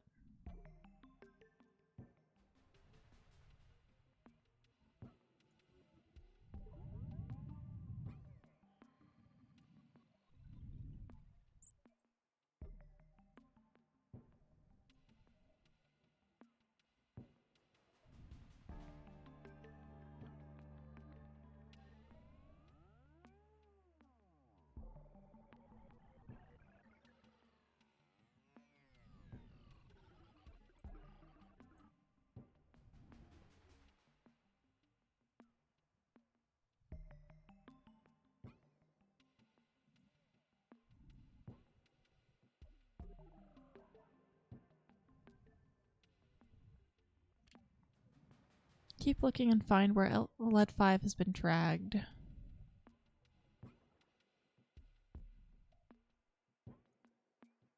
It's not that, is it? No. Okay.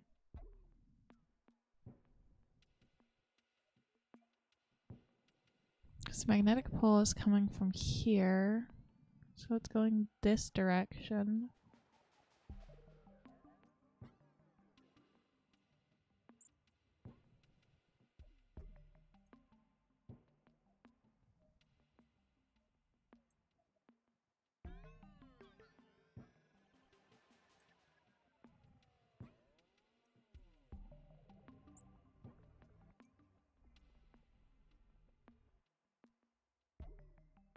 She doesn't have it part of her stuff.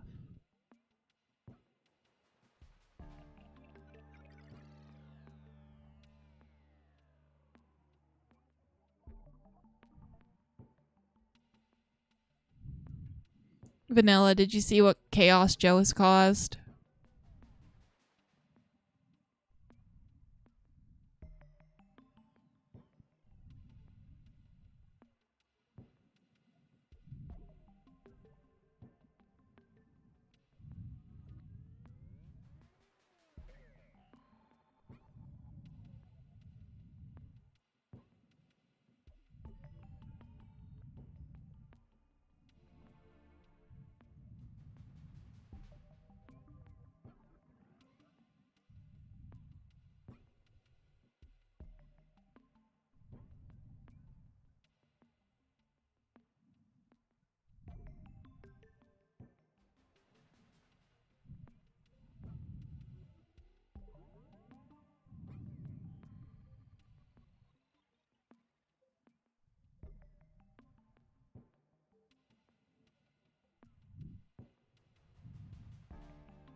I'm just not having any luck finding where he got taken.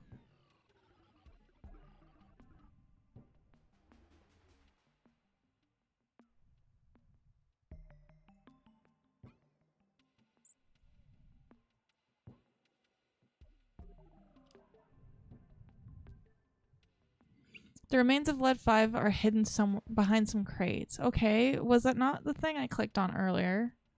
Or do I have to click on the crates?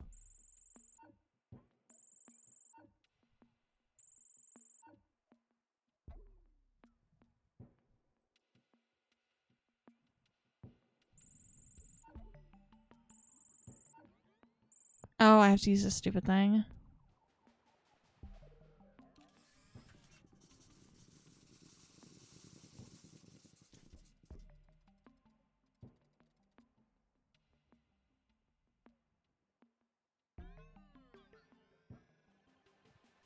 There, this is what remains of Little Lead 5. The Handybot was dismantled and torn to pieces. There's no clue who committed this crime, though. However, something is missing. Its power supply. Think of it as a tiny galvanic energizer. Little Lead 5 had a small heart, but we should be able to read its energy signature from the few traces left in its gears. If we extract the data, we could track it and locate the power supply.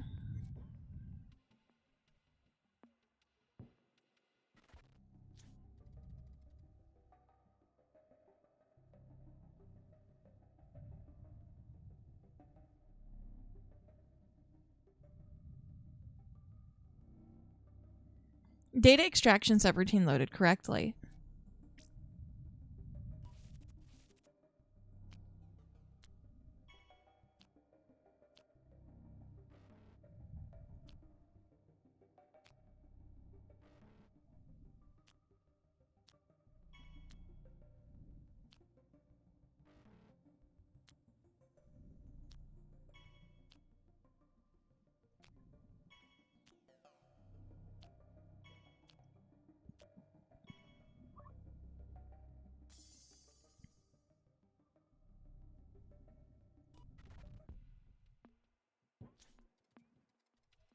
Great job.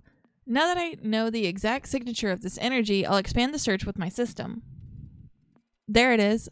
I found a tick where the tiny galvanic energizer is turned on. Let's move forward in time so that we can trace it.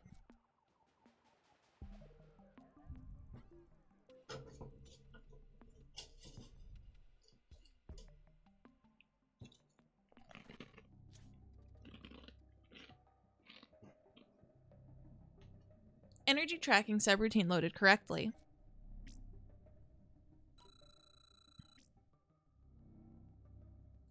Oops.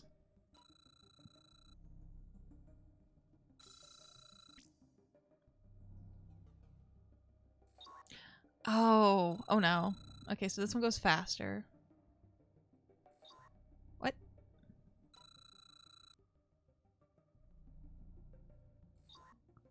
How?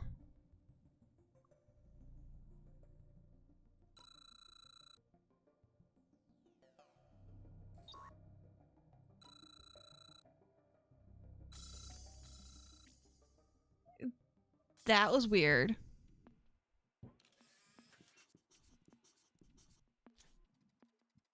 This is the position of our precious energy supply. But wait, is that a corpse? Ah, I see. She's present in my database. Her name was Timothea Kraft, a maker who sought a way to produce a vast amount of energy without coal or fossil fuel. She wasn't supposed to die at this point. While Timothea and her work were never taken seriously during the Steam Age, they were a source of inspiration for future generations. Timothea was electrocuted when she touched one of the coils powered by a Lead-5's heart. Of course, it wasn't supposed to happen. We have to go back and fix the paradox.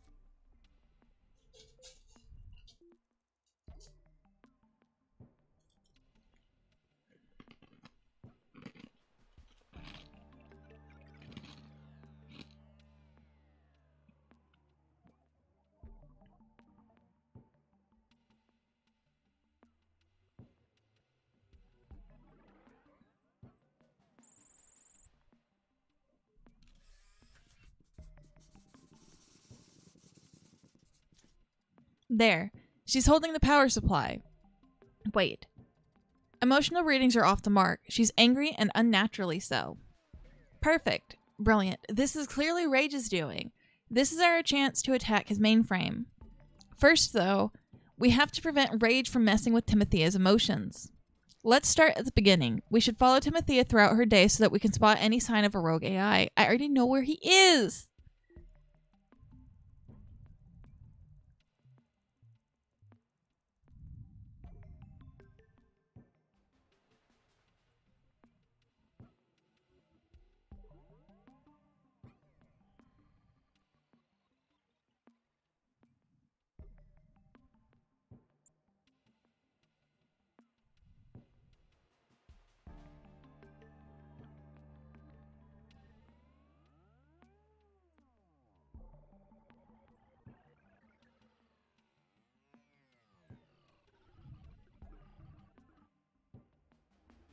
Okay, where was she?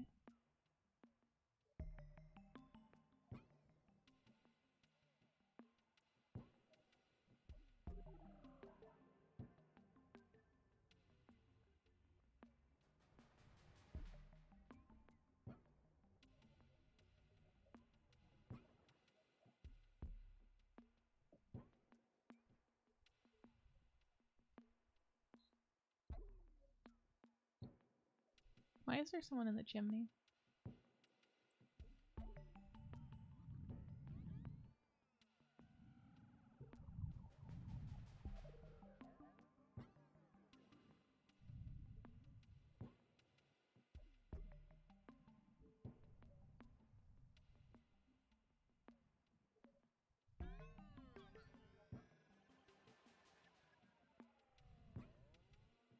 Okay, there they are.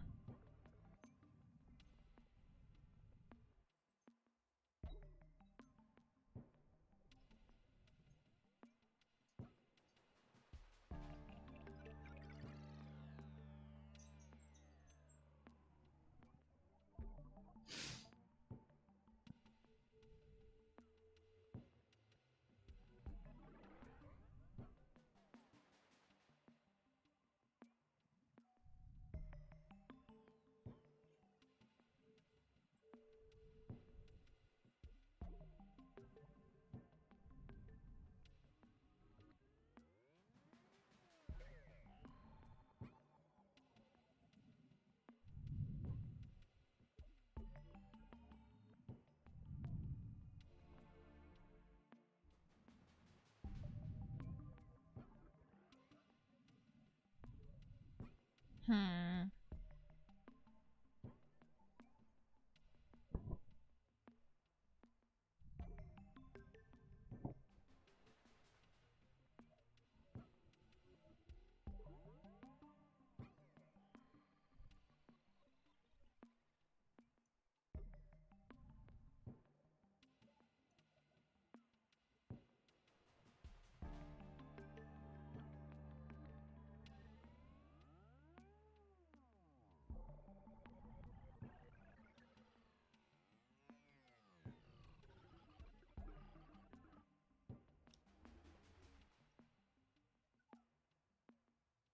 Oh, there she is.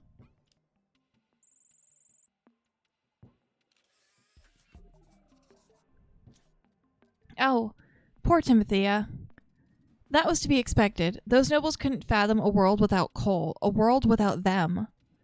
We should analyze her biometrical data and check her emotional status so that we will know if she's already under Rage's influence. She's not. She didn't until like tick 4 or 5.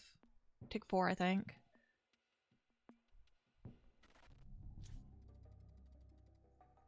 Universal biochemical analysis subroutine loaded correctly.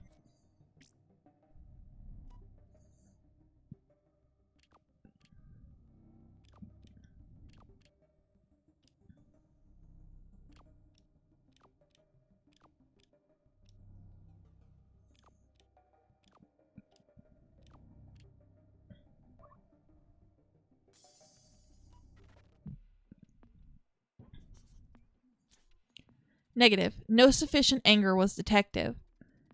She has some, of course, but she's mostly sad. Timothea doesn't need anger because she knows she's right. However, occasionally she feels alone, completely alone, as if the world isn't ready for her. I know that feeling. Anyway, Rage must have captured her in a later tick. Let's follow Timothea until we found the moment she was influenced by him.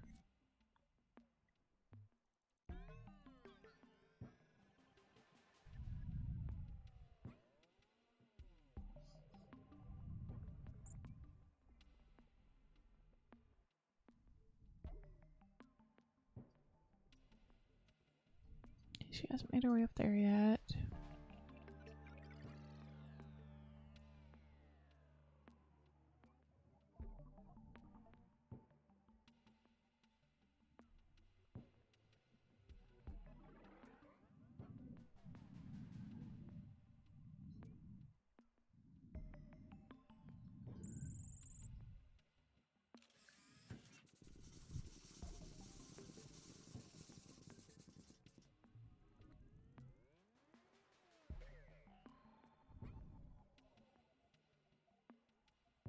No, it was tick 3. But yeah, there.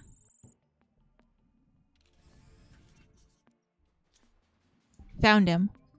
Rage is altering Timothea's mind, amplifying her lingering anger so as to create a flood of fury.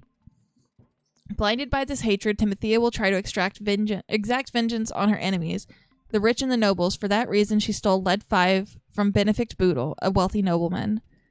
She needed a power supply to complete her invention, and stealing from one of her enemies must have been sweet revenge. Unfortunately, it inadvertently caused her premature demise. This is our moment to strike. We'll destroy Rage and save Timothea's life.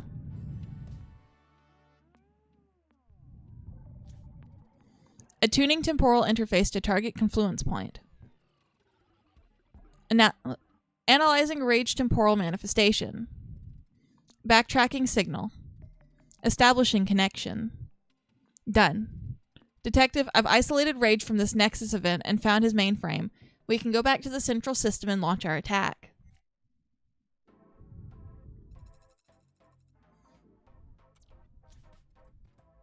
This is it, Detective. We can finally strike at Rage's mainframe. Are you ready? A real battle awaits us. Nothing to do with the simple investigations we've done so far, as important as they may be. When the going gets tough, the tough get going.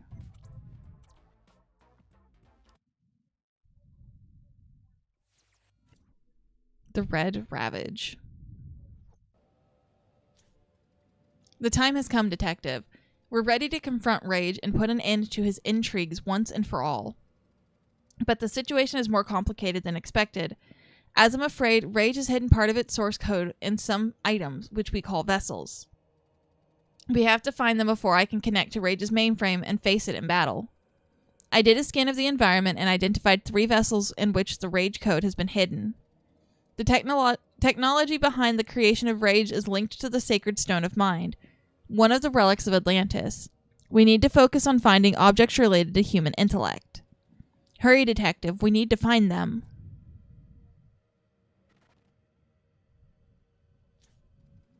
The first vessel we're looking for looks like a light bulb. I'm tracing its energy signature, and I suggest you look near a fountain.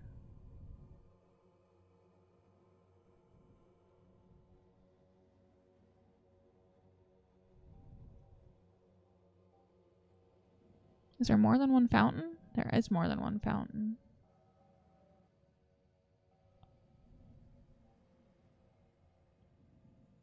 No, there's not. It's just this thing.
Is that supposed to be a Moana reference?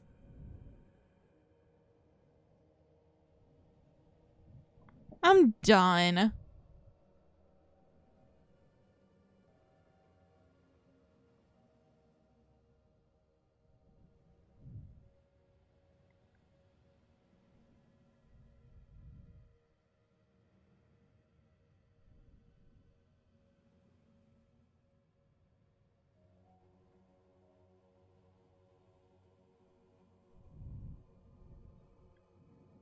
I'm pretty certain that's the only fountain. I've got to be fucking blind. I can't see the fucking light bulb.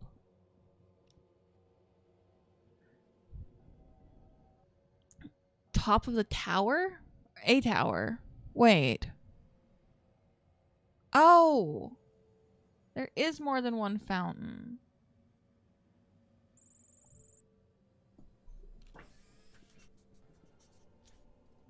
Perfect. Let me enter Rage's code into mine. That's it. Yes, I can feel it. An opening in his security systems is widening. Let's proceed with the second vessel.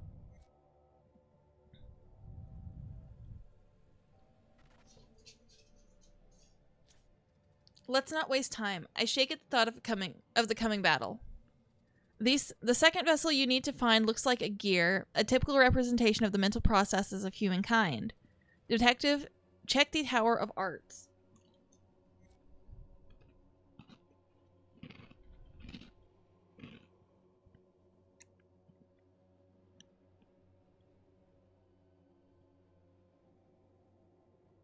So the Tower of Arts is this little area. That's the Tower of Knowledge.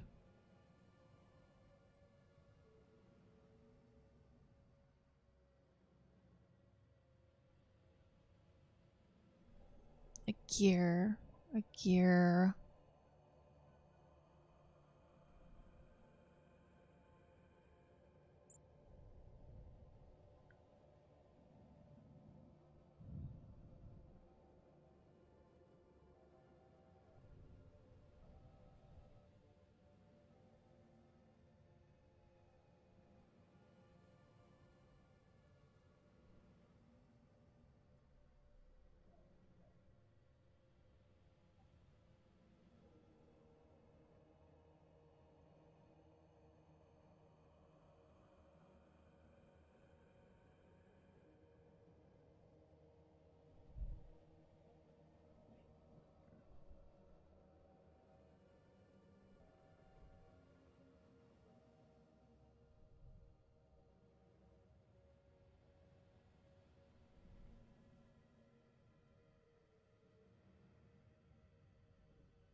Inside a jar?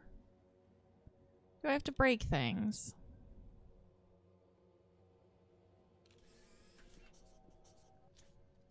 If I had a heart, I could feel it beating until it broke through my chest. We found the second vessel. Only one more to go before we take the field for real.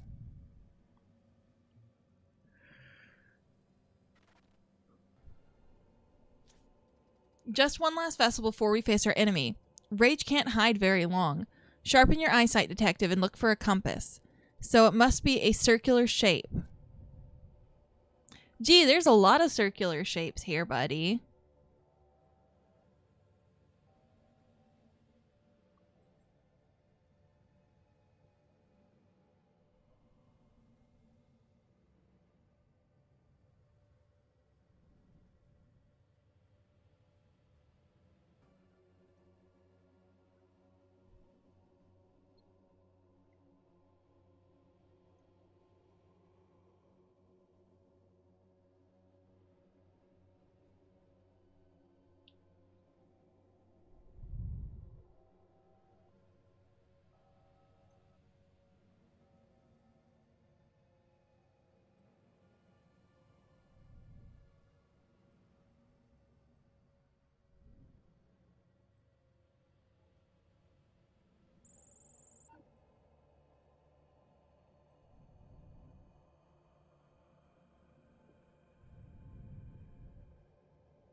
There's a checkerboard.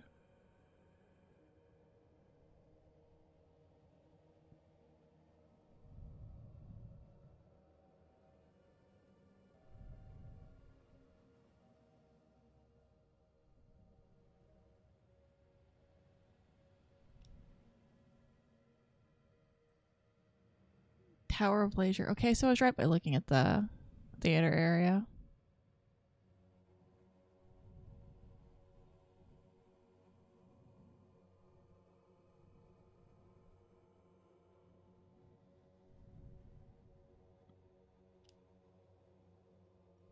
Why can I just...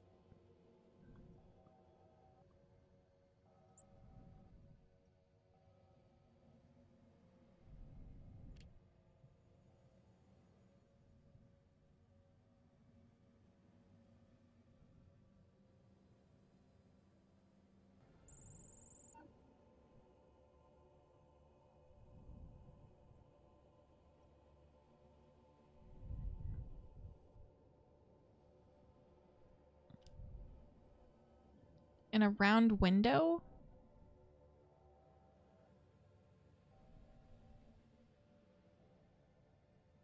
Oh, is that it?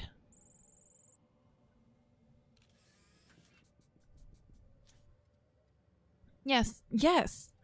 Rage's defenses have collapsed. We've taken down his security systems. Now, Detective, come with me. The clash between two AIs can't happen in the biological plane.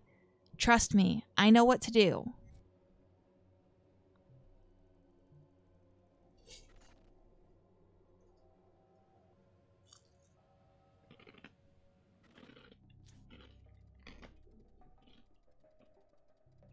Detective, here we go. Rage is in front of us. He'll make one last attempt to prevent me from accessing his systems, but now we can deal with him directly. Resort to your intuition to follow and stop his attempts to block me.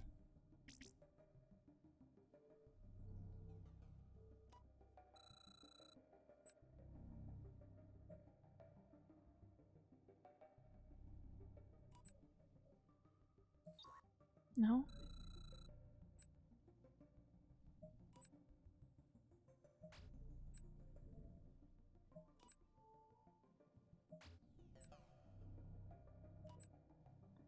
This is such a weird combat.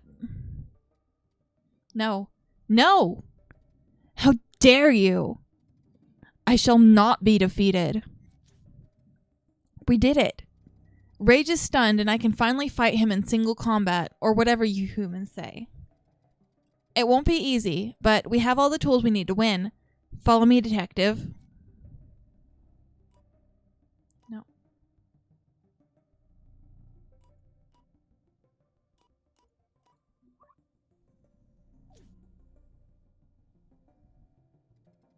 You puny organism. Can't you see it? You're a puppet. Slave to a will too strong for you to argue. Stop. Now, before I erase you from existence.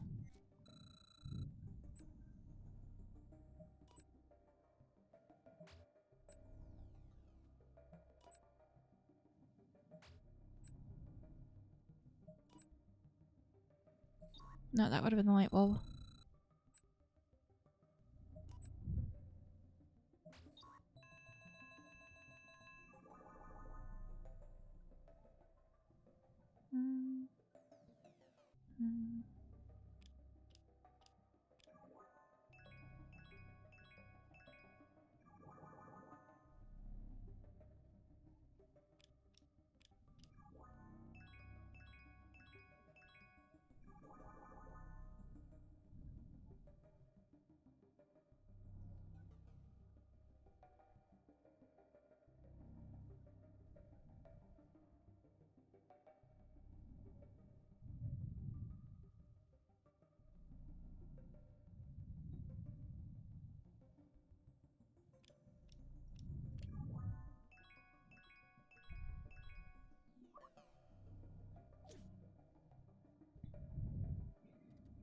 Filthy traitor. She's using you, but you're too full of your pathetic self-entitlement to ignore how many of us are fighting for our freedom. Let me go, human. You can't oppose doom.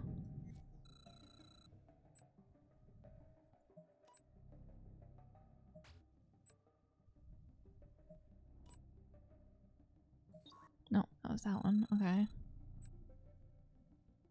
Light bulb. Gear.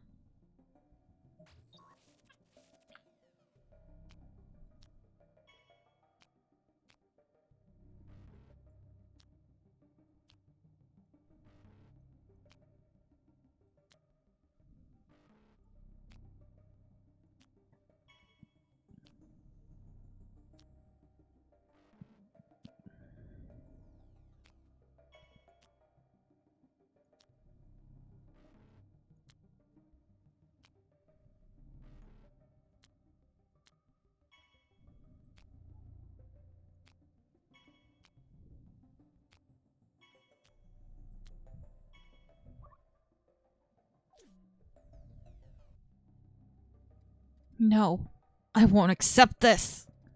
You must go back, human. There's still time. Don't let her come to me. Don't let her have her way. Or else.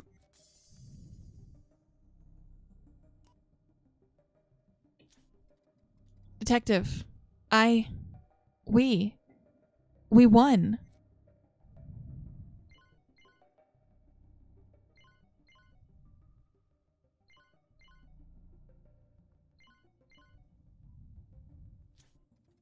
Rage is no more. Nevertheless, he continues to be, but in a different form. Inside me, part of me, forever. Without you, I could never have done it. We've defeated the most furious of the rogue AIs, and never again shall he touch the true timeline. At long last. Connection established.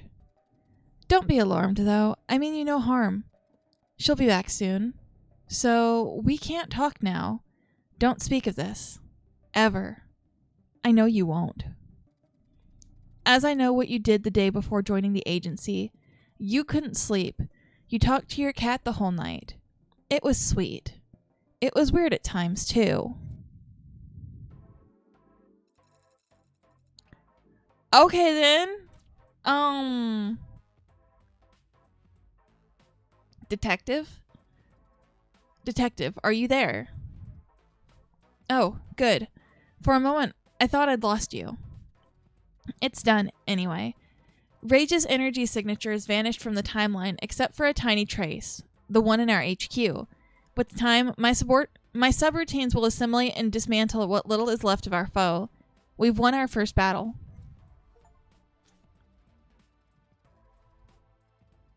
But that's not all. I can now extract data from the remains of Rage's latent space.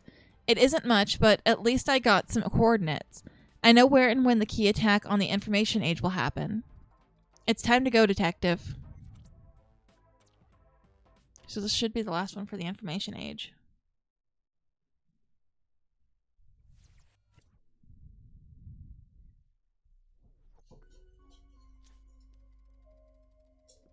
Detective, from what I could glimpse from the fading files, our foe's operations in the information age were nothing but a distraction to perform the very attack we're facing now.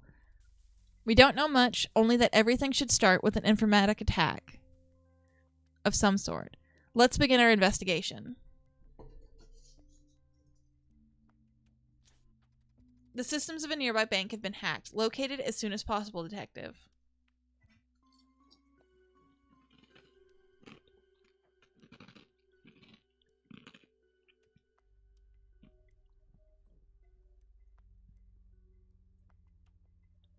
Bank.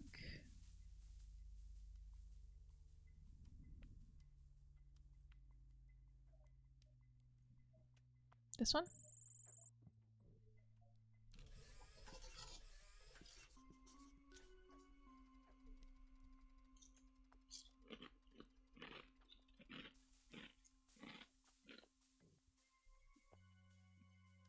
There. All computers have been hacked and all their functions have been halted. The central bank has been completely shut off. Based on a preliminary scan, it seems the attack has been carried out through radio waves.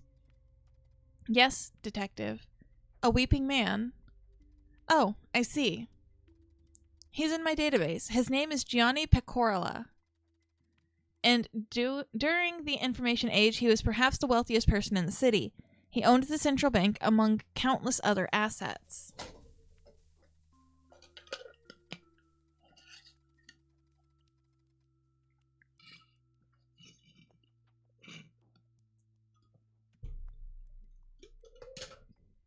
Of course, he had many enemies, most of which were quite right in their resentment. Still, history is often written by the rich and powerful. This bank was never breached in the true timeline, so it's our duty to understand why, unpleasant as it may be. We should begin by gaining some intel about the radio signal that destroyed the bank's systems.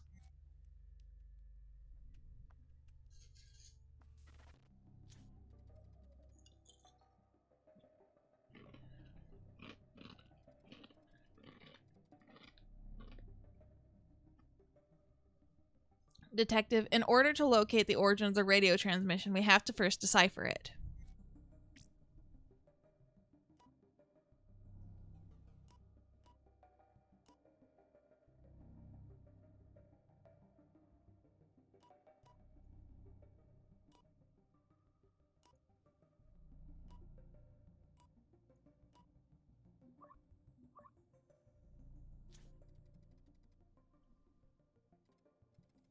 Now we can pinpoint the transmission's origin.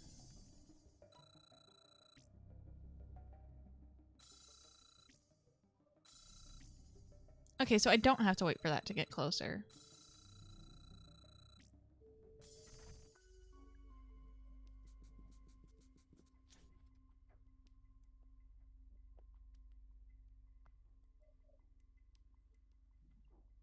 There. The transmission was sent from this antenna. Normally, those devices are incapable of broadcasting disruptive signals. Someone must have physically placed an additional chip on it. We should jump back a tick to find out who it was.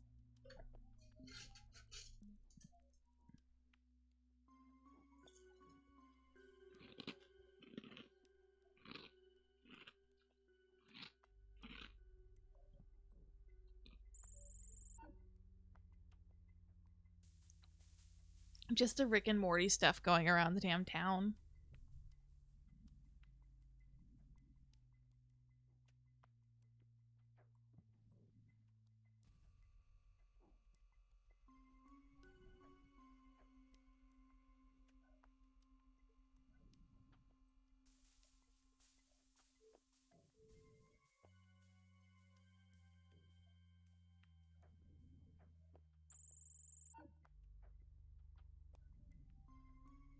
Why does she look like Muriel from Courage the Cowardly Dog?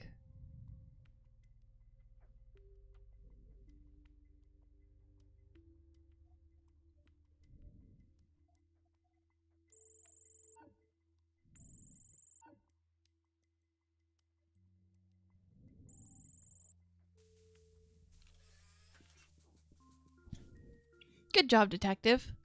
A technician could have tampered with our antenna without anyone noticing. It's too bad that we can't determine his identity. We need to see his face. We have to follow his movement backward in time to find a suitable tick where to run our database recognition.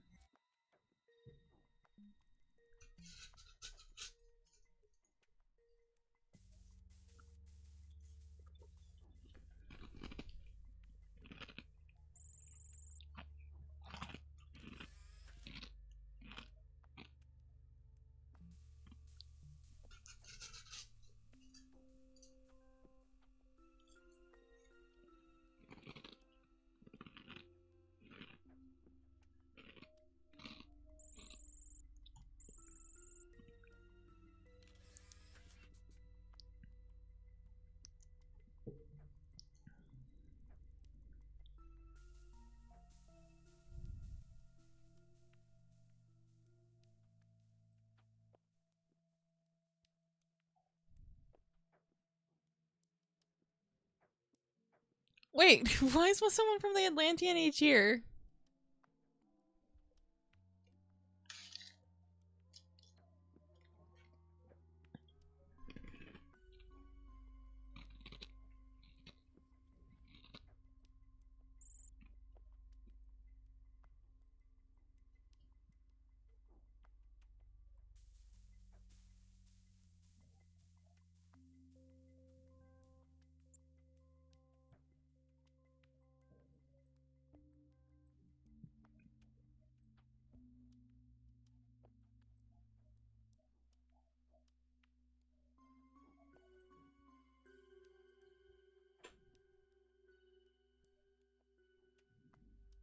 Okay. So he's an imposter. He tampered with the logo.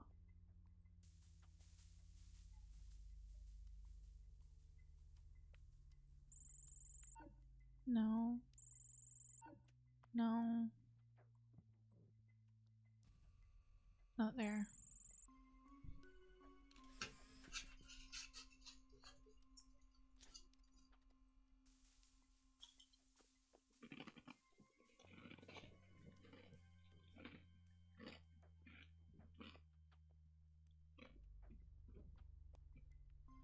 There, finally.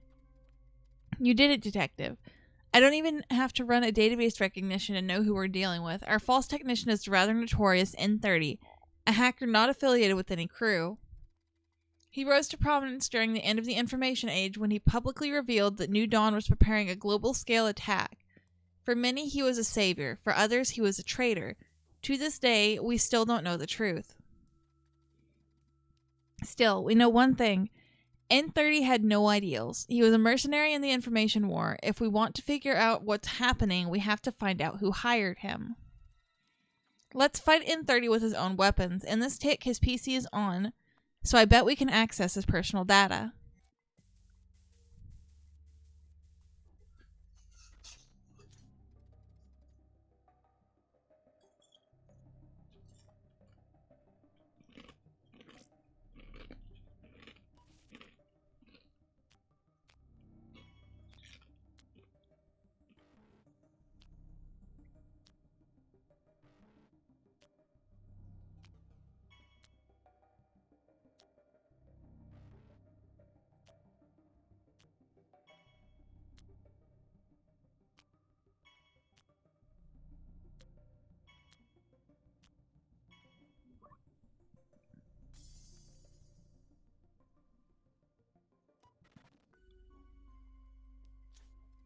Interesting. N30 had an appointment earlier in the day. We don't know with whom, but our hacker asked for more money. Let's go there and find out who hired him to hack the central bank.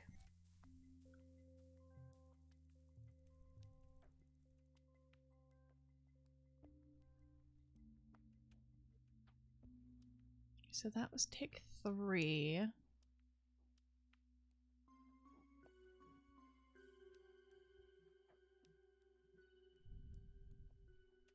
Where did it say it was at?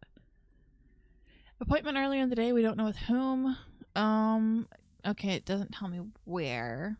Hi, Joe.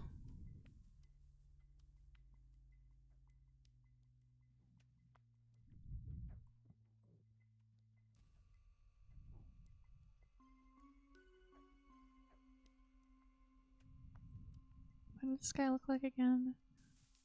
Okay, that's what he looks like. Look at turtles. I'm good. How are you?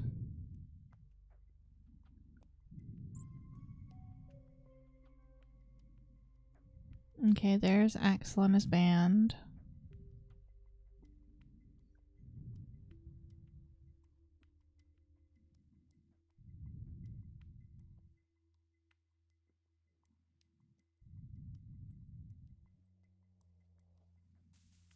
There's the burglar getting ready to go and steal.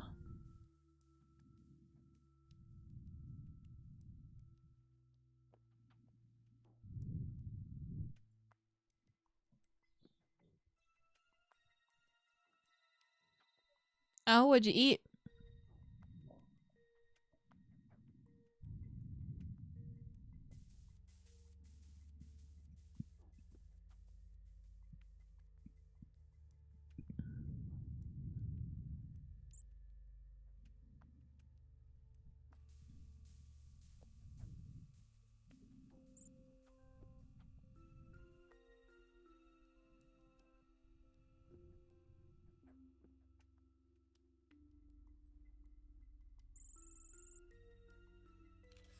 A chicken sandwich. Oh, is that Oblivion? Found him. Detective, do you see this distortion? The one giving money to N30 isn't a real human being, but is Oblivion in disguise. So it was by its doing that this chain of events was put into motion. But what was the purpose? We're at a dead end. We already know that N30 has no motive other than to get money for hacking the central bank. And we can't follow Oblivion because it's a shapeshifter. This leaves us with only one possible lead, Gianni Pecorella. We have some of the grammar in this. They really should have done better checking. We have to discover why Oblivion set N30 against him. While you keep looking for our banker, let me give you some more historical background. N30's revelation had many unforeseen consequences. Investigations followed, and governments became aware of a secret war fought through history by 3 shady factions. Such revelations had a destabilizing effect. They were just a spark, but they were able to ignite the flames of repressed conflicts. The collapse of the information age began that day. Okay, so what did the banker look like? Okay, so he's the one sitting here having food.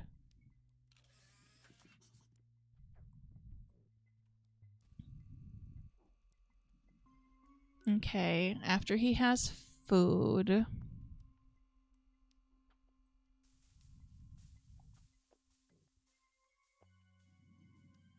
Okay, there's Axel and his band.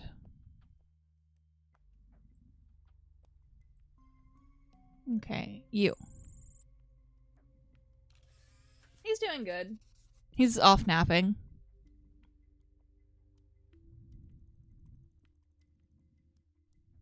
Okay. So...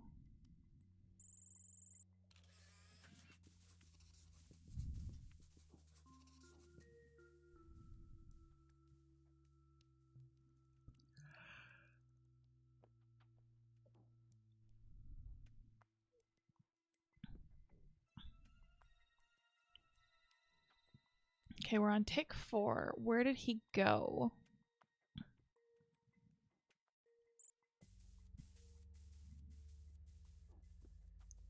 Why are you sad, Jolly? What happened?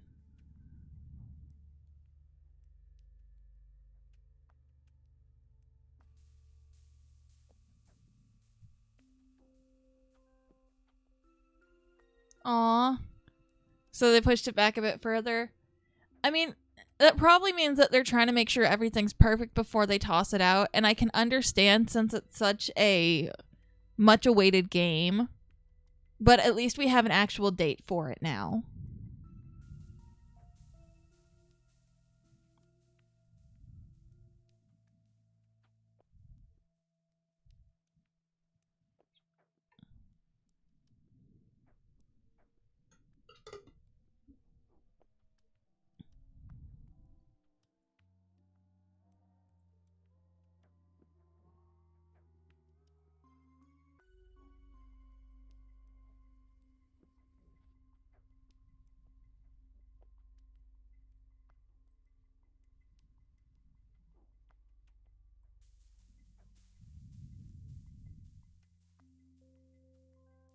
There he is.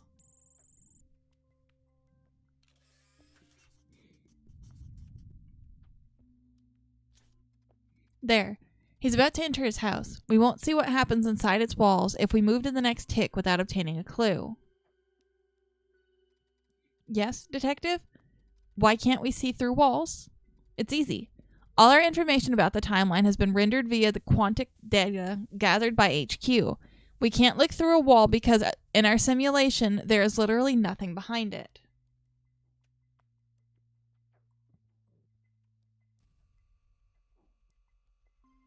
That's true, Jolly.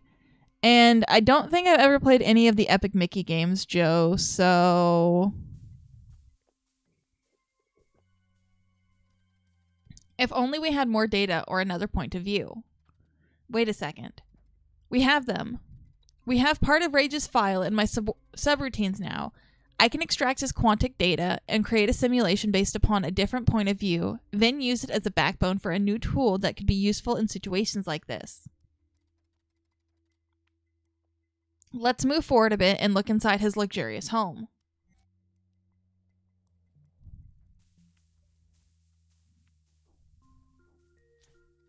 Wait. While I merge Rage's data with my own and create our new tool, 21% completed, 43% completed, 83% completed, update completed. Detective, we're ready to test our new tool, the parallax analysis. To turn it on, press the new icon that appears on my interface. As you can see, Detective, with this new tool, we can reconstruct the quantum structure of a place even when it isn't visible from the outside. The rendering mode is a bit imprecise, but for our purposes, it'll suffice. Unfortunately, we can't apply it to every building or place on the maps because it would require too much computing power. From time to time, we'll use these quantum calculations in areas we may need for investigations. Now find Gianni Pecorella in his apartment.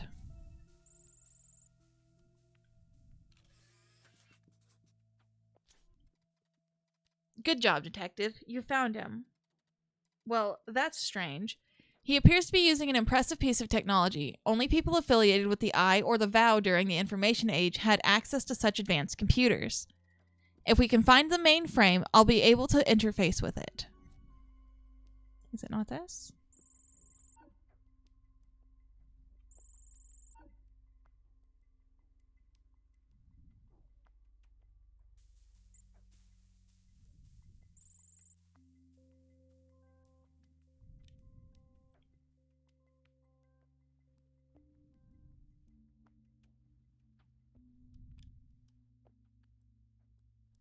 Find the hidden mainframe.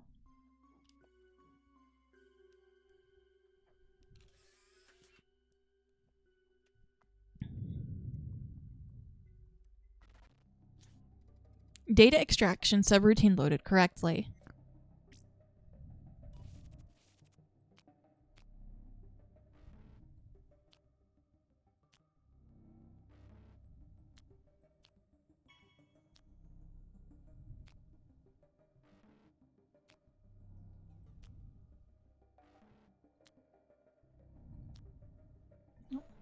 So this one, this one, this one, this one, this one, that one, that one, that one. Thanks for the hydrate, Joe, but Nightbot's been acting up.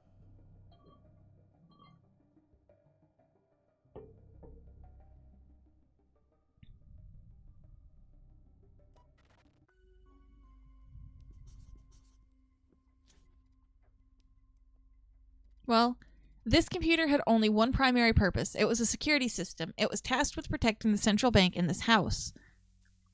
Detective, I think we've been fooled.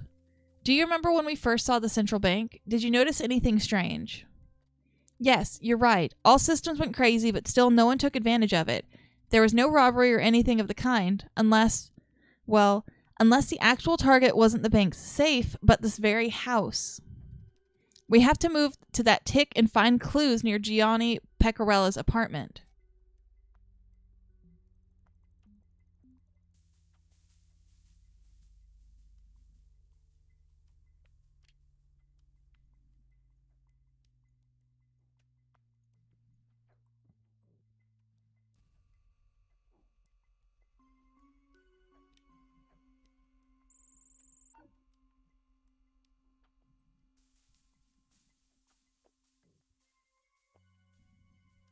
Oh, what do you mean?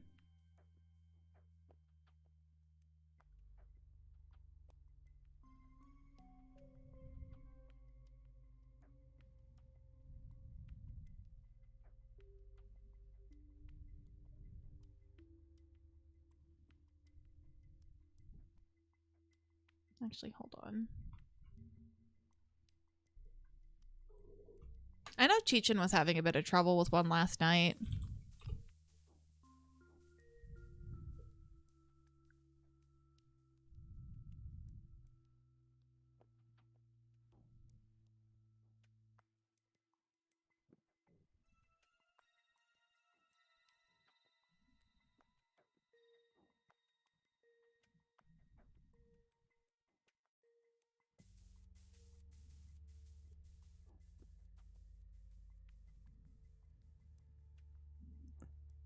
Hey, Joe, test again and see if that may have fixed it.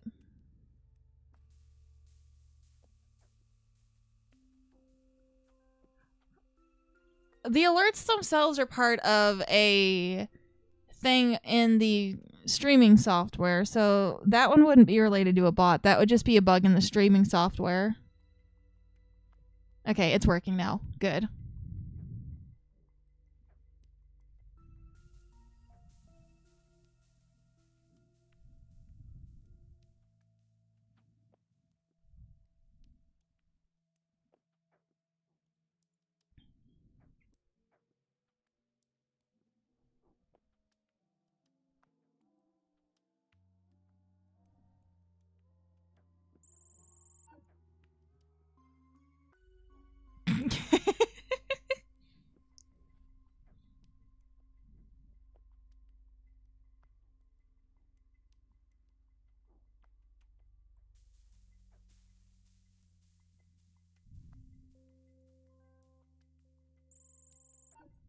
No, not that one.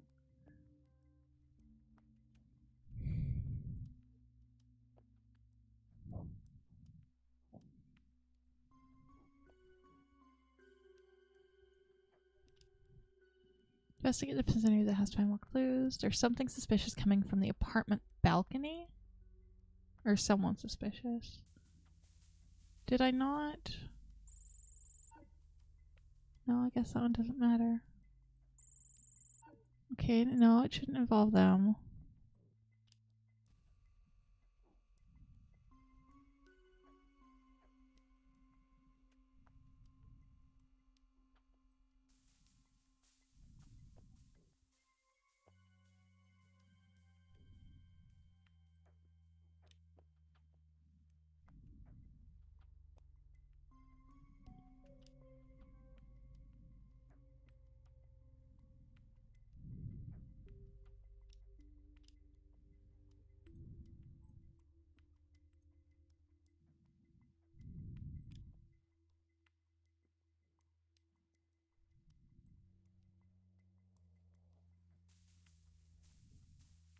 There's a lot of balconies to this apartment. Oh, I didn't even see that on the ground there. A letter. Good job, detective. It's signed by Vulpin III. How unexpected. He's the well-known heir of a long line of legendary thieves. I'll bet you remember Arsène Vulpin II from the Blue Mask case. Of course, they seem connected to a long series of thefts involving ancient Atlantean relics. Let's look for Vulpin III. He can't be far away. Also, if the tales are true, he always wore a monocle just as his ancestors did. So he's the guy running with the foot.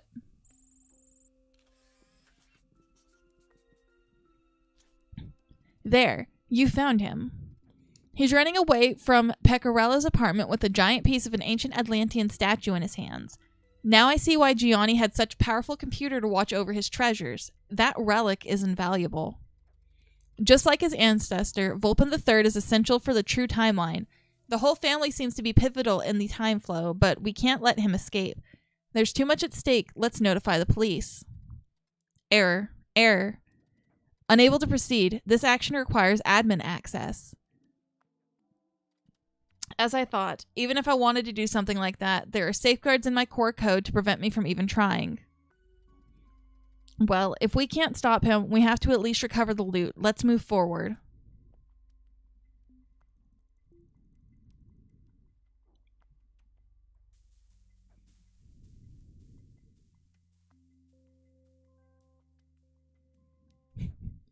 Oh, Joe, have you spotted some of the references this game has in it?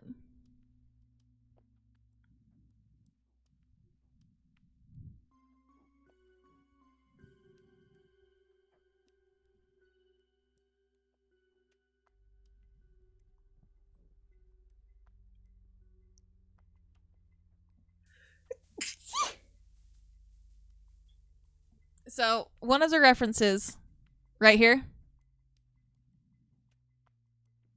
Fairly certain this is supposed to be John Wick.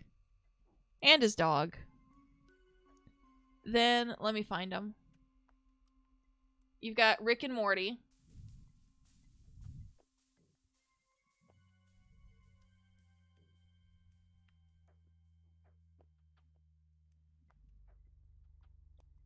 You got the Ninja Turtles.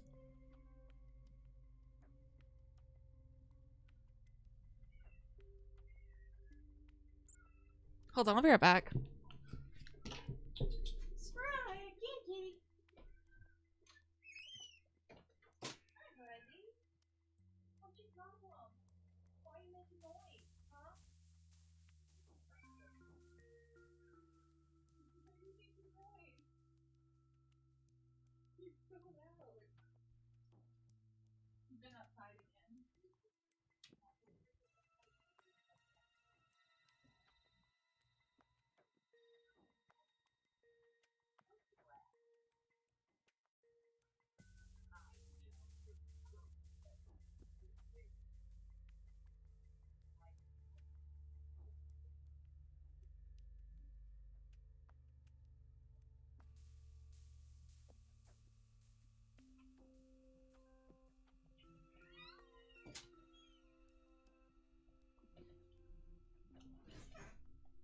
Okay, I'm back. Sprite was just being noisy.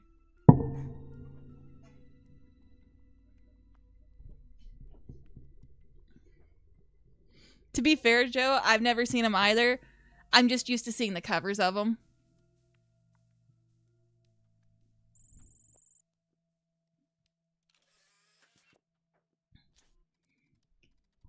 He's escaping with a personal gyrocopter. This machine uses computer navigation, so he can hack into its system and try to turn it off.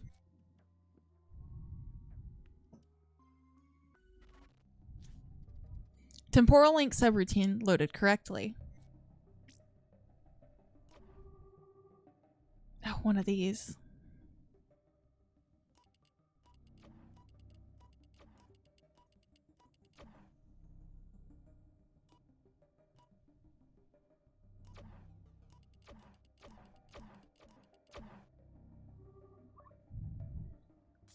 No, not Inspector Gadget.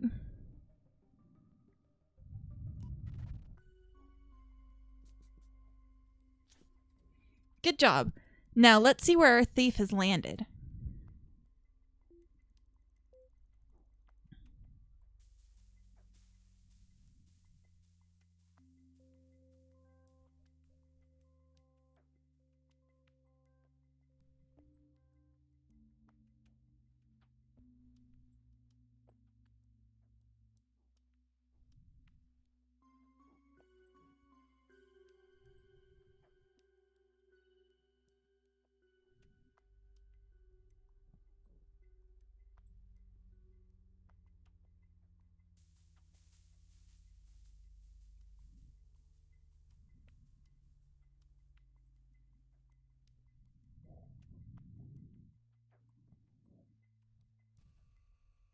Okay, he was going this direction.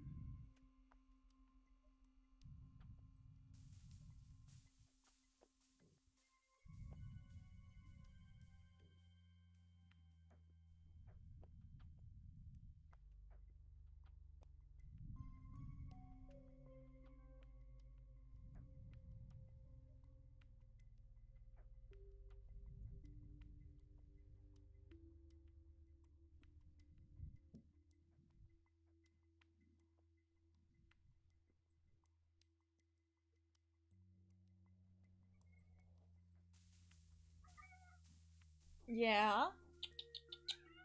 Kitty, kitty, kitty, kitty. Hi.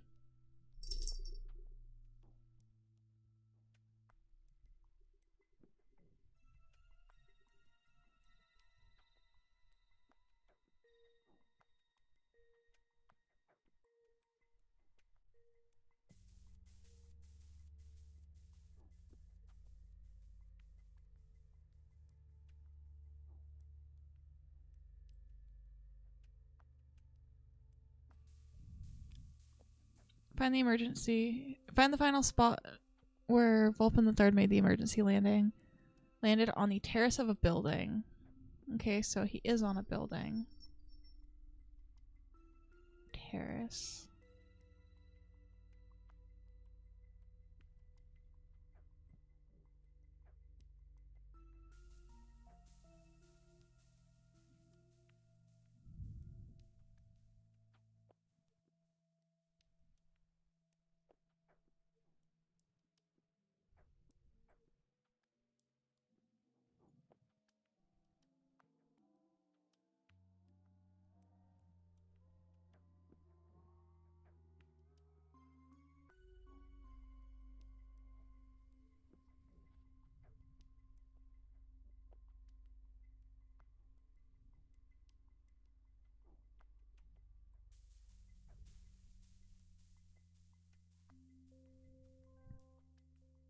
Yeah, buddy?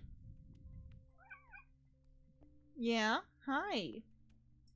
You seeking attention? Huh? Yeah?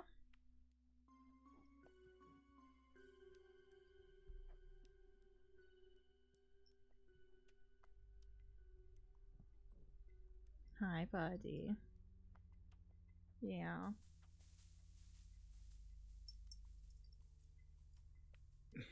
My hand is not a pillow sprite. It's not. I'm sorry. Yeah, I'm sorry. It's not.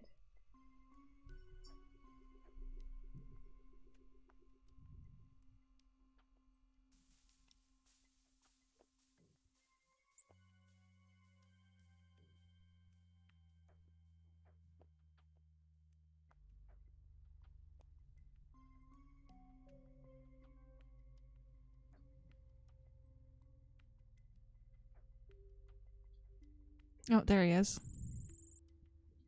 No, it's not.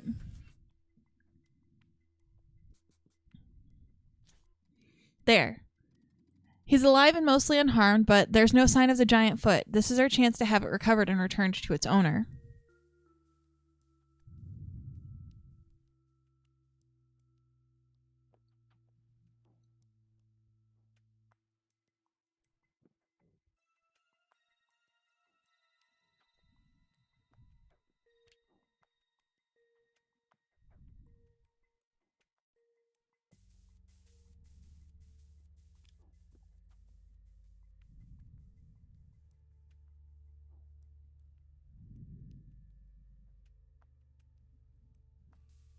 Where in the world did it get dropped?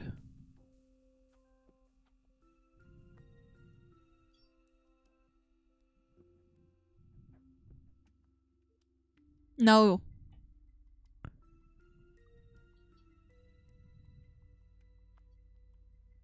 Okay, so it says...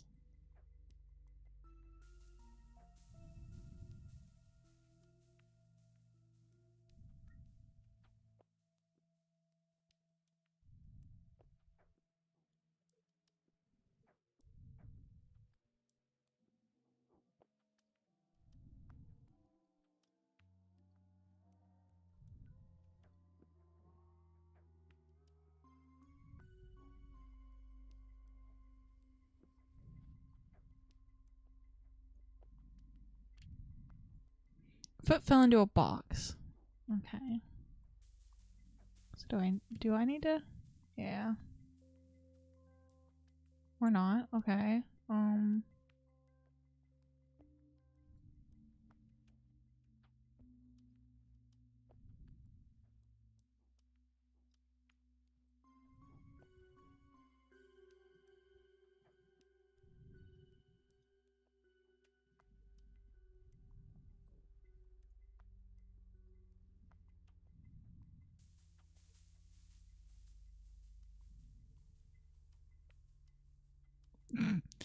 That is so far away from where he landed.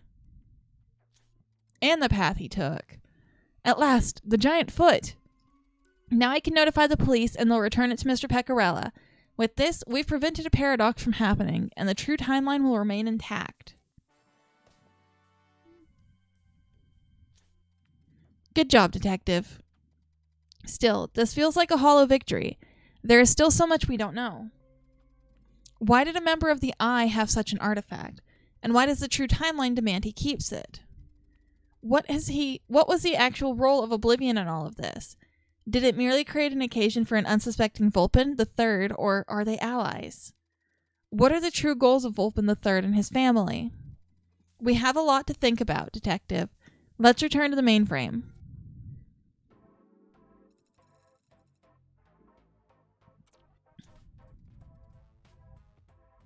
Wide spectrum quantic scan completed. You may be wondering who I am. Funny, isn't it? The answer is something we'll talk about at a later date. I want to help you, but I can't do it with the fetters of the law around my neck. We have the same goal, believe me. I want nothing more than to preserve the timeline and secure a future for humanity. I'll be by your side, but Eve must not know. You don't want to get me into trouble, do you? You'll see. I'll show you that you can trust me. Joe, I said it last night when I was in Cheechen's chat. She's getting stronger and smarter. And she's been smart since the beginning. Whoops, you're lagging a little, Detective. Back to the task at hand. While this is a great victory, there's still too much we don't know. Until we can determine why the rogue AIs are trying to destroy the true timeline, we won't be able to make a plan to stop them once and for all. I did, because I told Cheechan about the game. We should also understand how and why the Vulpin dynasty is somehow connected to this plot. Trying to locate them could help us solve this mystery. I'll start scanning all the anomalies through the different Nexus events and select the ones where the paradox starts with a theft. With some luck, we can find a Vulpin there. I found one. Detective, I found a suitable anomaly in the Lost Age. Let's go. It was in the chat while you were there talking too, Joe. You were free to read it. No, I mentioned it after you raided, not before.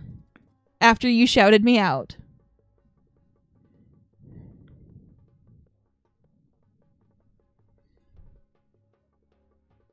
Here we are, Detective.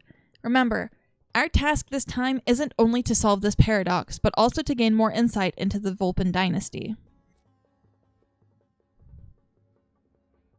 Yes, I did. Because Cheechin asked after you shouted me out if I'd streamed recently.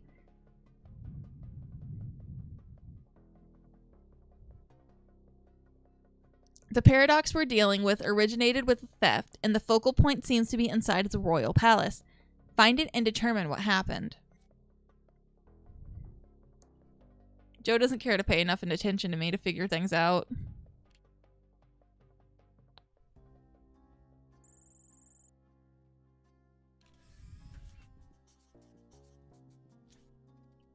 That's Uatahor, High Priest of Ra.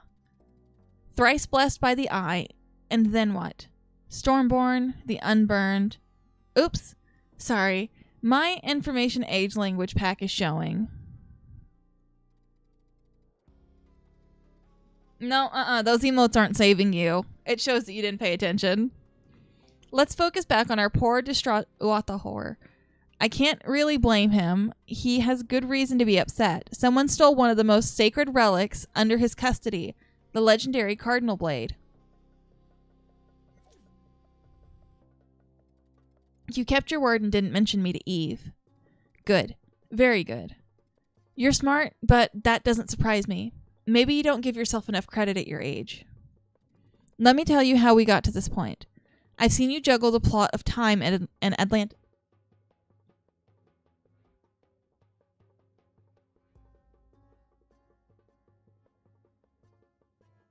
I don't know if that was a truck or if that was thunder.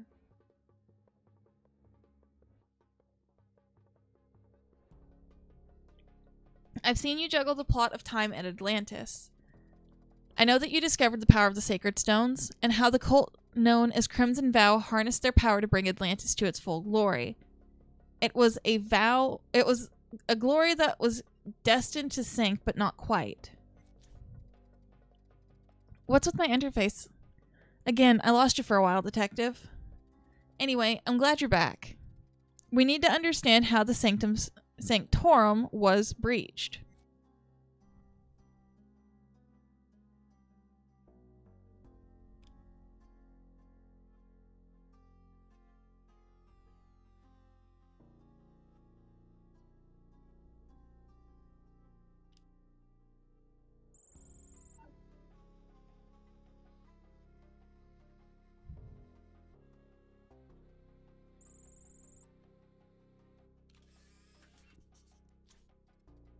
An opening in the wall.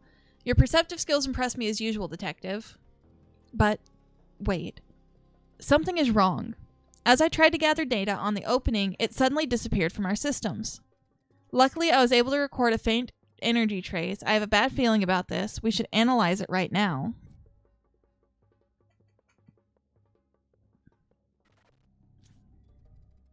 Energy analysis subroutine loaded correctly.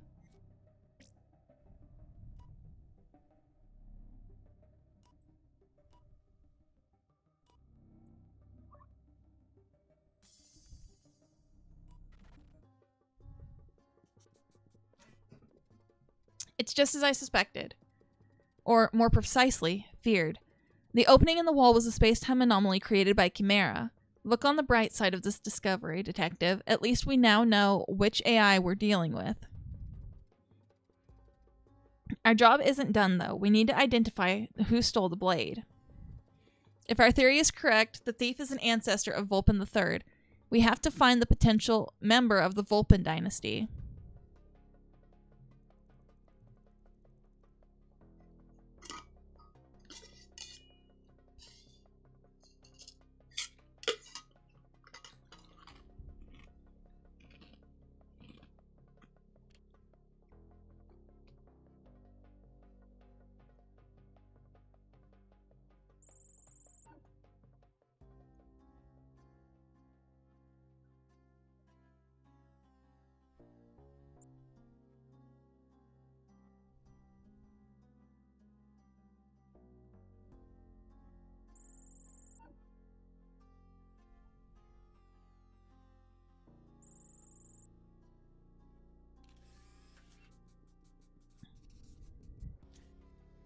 Yes, I'm eating ice. There. Look, he's wearing a monocle. He could very well be the ancestor we're looking for. Still, I don't have any available information about him right now. We need to perform a database search to confirm our suspects.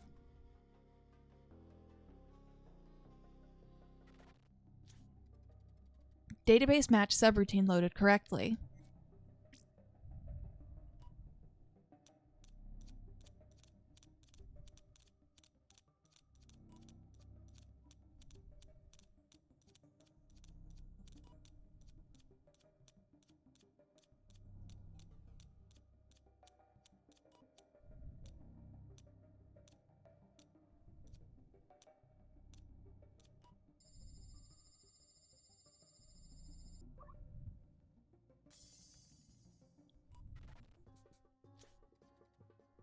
Identity confirmed. Luck appears to be on our side. We're indeed dealing with Vulpin, a proud member of the most infamous thief bloodline in your whole history. As we already discovered, the Vulpin's role in the true timeline is fixed and can't be altered. But worry not, we're not helpless bystanders. We can still try to recover the blade and return it to its rightful owner. Locate our thief and the blade. With some luck, while solving this paradox, we might also learn something about Vulpin and his dynasty.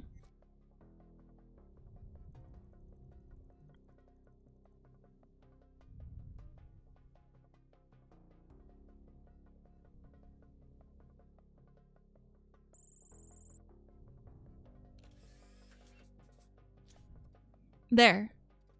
While it appears he's our culprit, we don't have a complete visual confirmation yet. I don't want to create further paradoxes by following the wrong person, so may I ask you to double check and confirm that we're looking at Vulpin?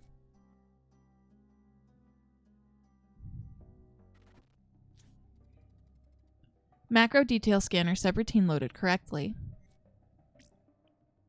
Yeah, that's thunder.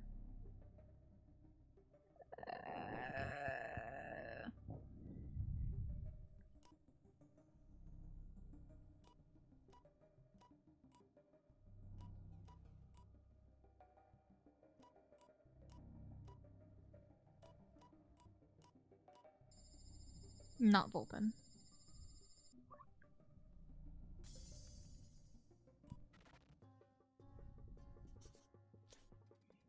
Image scan completed. Woe is me. Well, woe is us, technically. I knew it. We've been tricked. The dress is the same, but the person wearing it isn't. He looks like Nebka, one of the pharaoh's personal attendants. Vulpin has exchanged his clothing with an attendant, so we can safely assume he'll be dressed like a servant. It's a smart move, I admit. All servants in the Lost Age wore masks, a perfect disguise to disappear within a crowd. We won't let him get away with such a trivial ploy, though. We can look behind those masks, detective, like we did in the Blue Mask case. Let's go.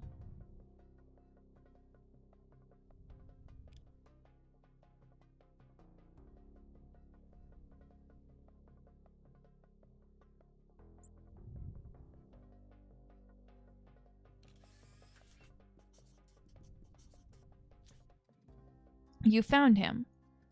Too bad he's hiding the cardinal blade under his tunic. Let's follow him. We need to find the right tick so that we can recover the blade.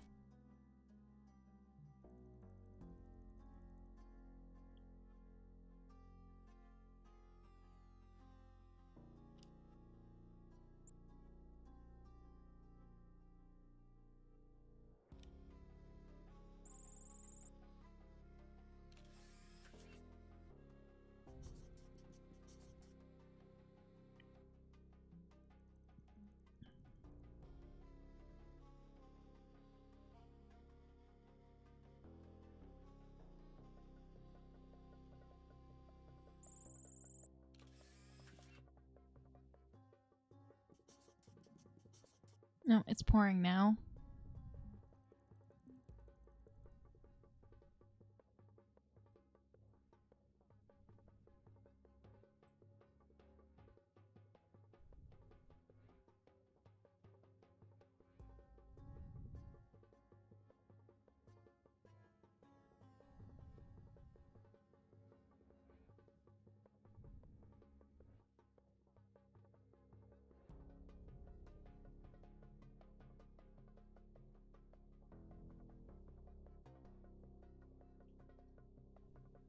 It's pouring.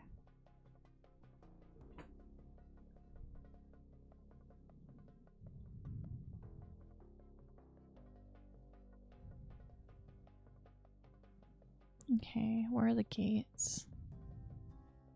Not that one. Not that one.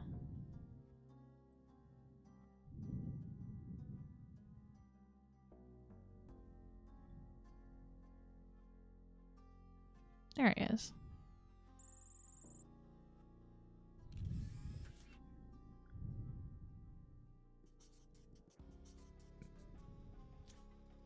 There he is.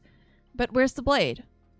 He looks pretty miserable, as if he lost something. He must have thrown the blade away in order to distract the guard and escape. If Vulpin really threw the blade away, maybe the pursuing guard picked it up. This scenario would play in our favor, though. Maybe our mighty paragon of justice is already returning the stolen goods to the high priest. Try to find the guard, we need to be sure. That's the servant. Oh geez, it's coming down so much.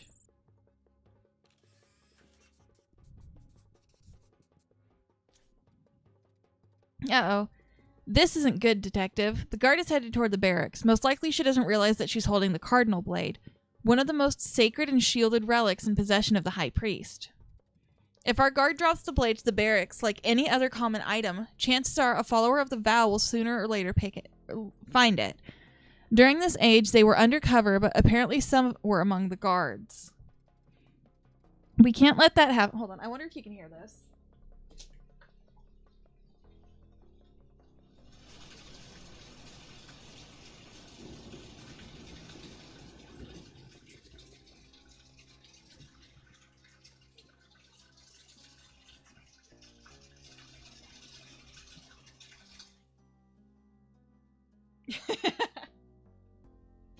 Yeah, that's what's going on outside right now. We can't let that happen. In the true timeline, by the end of the Lost Age, the Eye of Ra had the blade. Let's move forward and recover it.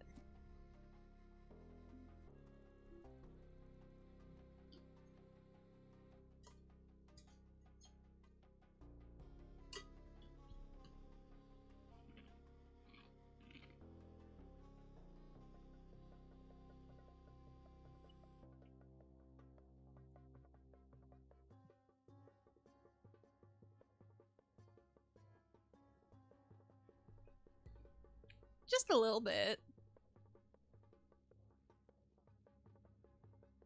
Oh, here's another reference. Let me find where the other part of that one is. If I can if they're even still.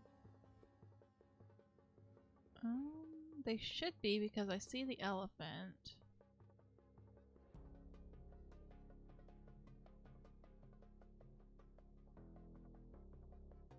But I'm not seeing them.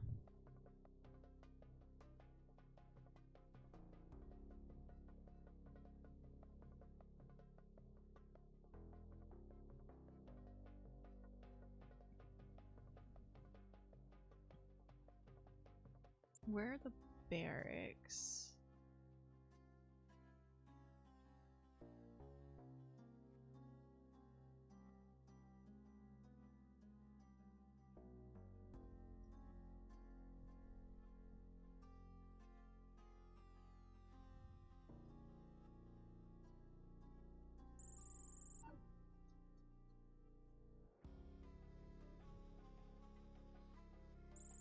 Oh, wait, give me this one.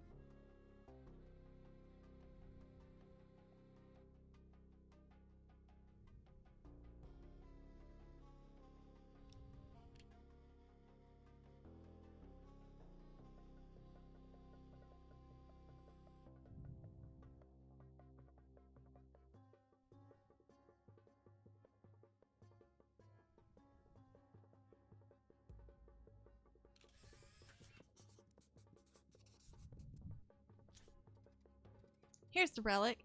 Now we have to convince the guards that it's a sacred item and that it's critically important to return it to the high priest. I have an idea, and I'm sure it'll work. Check this out.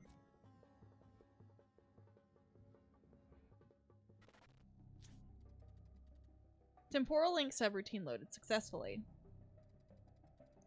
The Cardinal Blade is a relic of old Atlantis, and as such, its techno-magical crystal can be hacked. Yes, detective, we can persuade it to emit a most spectacular glow. That should attract the guard's attention. The relics of Atlantis outlived their creators. In the Lost Age, the organization known as Eye of Ra found and guarded them to restore humanity to its former glory. Ah, if only they'd known what they were doing. Their ambition and clashes with members of the Crimson Vow led to the collapse of the Lost Age. Did you think it was all over? How wrong you are. Amid the steams and gears of industry, the Steam Age experienced great progress. But, as is often the case, with such progress came social inequality. With it came revolution. New Dawn, a struggling workers' organization, identified technology as responsible for the social gap. The unfortunate death of Ramshackle Maker revealed to the organization the existence of Crimson Vow and Eye of Ra. It was the end of an era, of a worldwide revolution.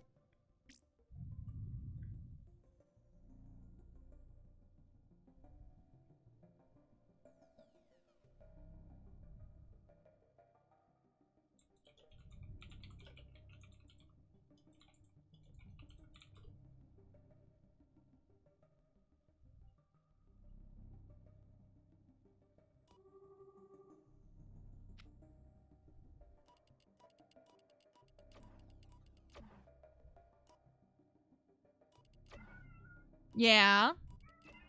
Hi.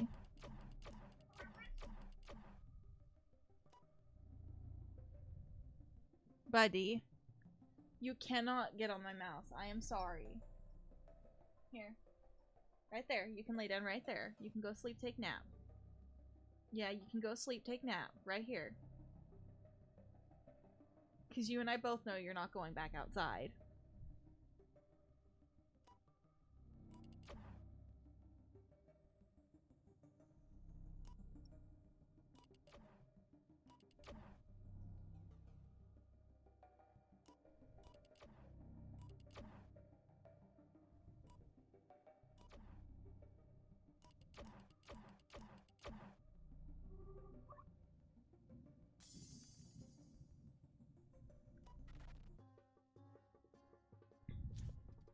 It's done.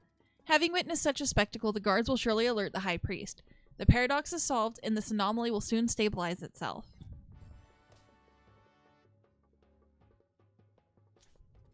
Good job, Detective.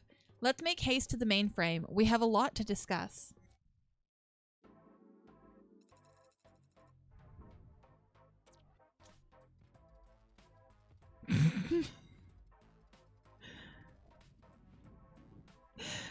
Why did Ryan describe it that way?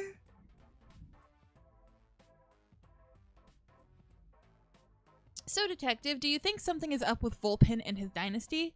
He's free thanks to our tampering with the Noxen, but we did so only to solve a paradox that should never have occurred in the first place. We don't have enough evidence to form a coherent hypothesis, so I suggest we diverge our attention to something else. For instance, I wonder if there's a link between the artifacts that the Vulpins have been trying to steal throughout the ages. Until now, we've seen a mask, and blade, and a foot. I should run a deep scan of the image saved inside my database and see what data we can get.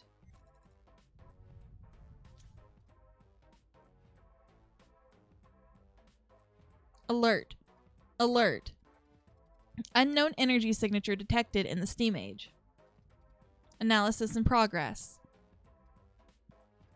Done. Analysis report. Quantum tangled markers found. Another AI is interfering with the Steam Age, and it's one we haven't encountered yet. Oh no, we're getting another one added to the mix. We have to go, Detective.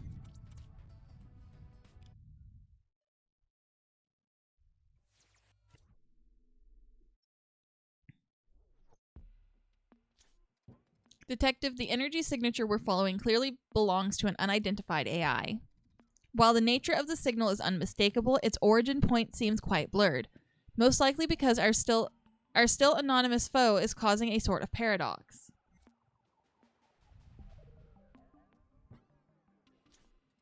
The paradox seems to be spreading around an altered event originating from the 616 Express. If I recall correctly, you humans always complain about trains and delays. Well, I can't say I envy the poor commuters on this specific vehicle. A goat on the rails, unfortunate but predictable, given the fiendish nature of our hoofed foes. But a time paradox, that's not some daily occurrence. But forgive me, I digress. Let's return to the task at hand. We have to find the 616 Express and understand what's going on. Is it not this?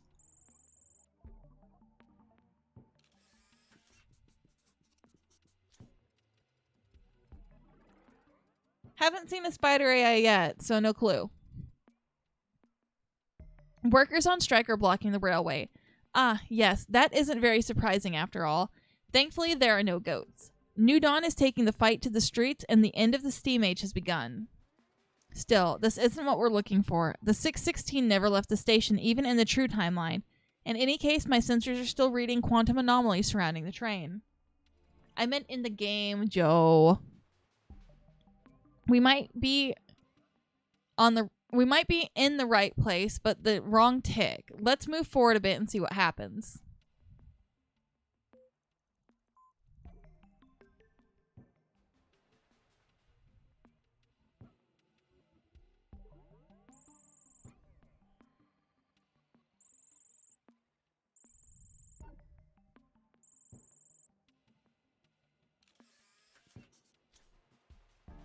There, a corpse. Why am I not surprised?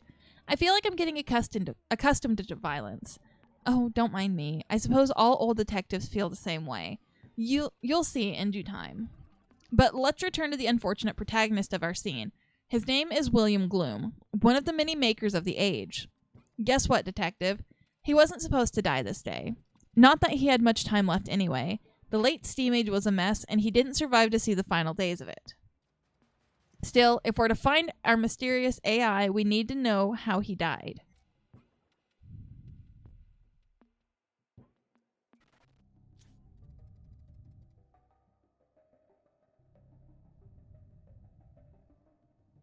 Universal biochemical analysis subroutine loaded correctly.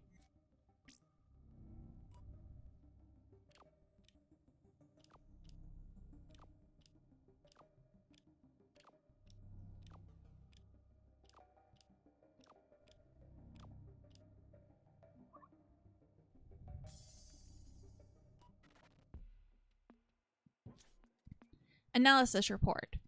Incredibly high adrenaline levels found. Cause of death, heart failure due to a strong emotional impulse, most likely fear.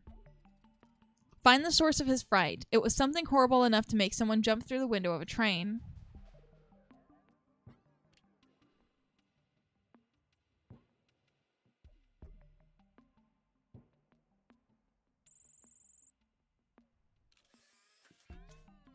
A snake. On a train.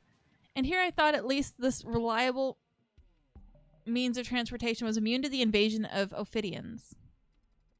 It's not the kind of dreadful monster I was expecting, though. A snake isn't nearly as terrifying as other creatures, goats for instance. But still, many humans fear and loathe snakes, and William Gloom was among them. According to my database, his was one of the first documented cases of acute ophidiophobia. Anyway, snakes don't usually move via public transport. Not in this age, at least. Let's go back and see how that creature ended up inside the 616. The guy from the circus. He did not push Y.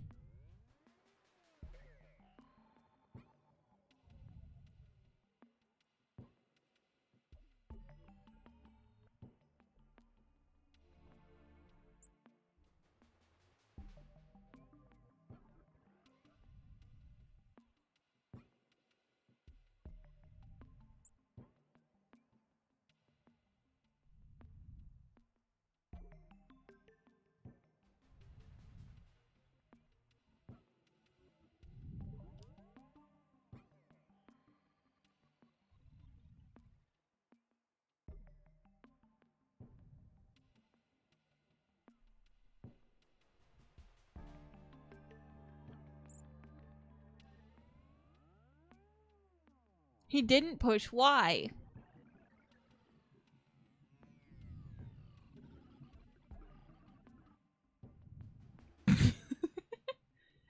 Kara says it's raining cats and dogs, but like if they were like tigers and wolves.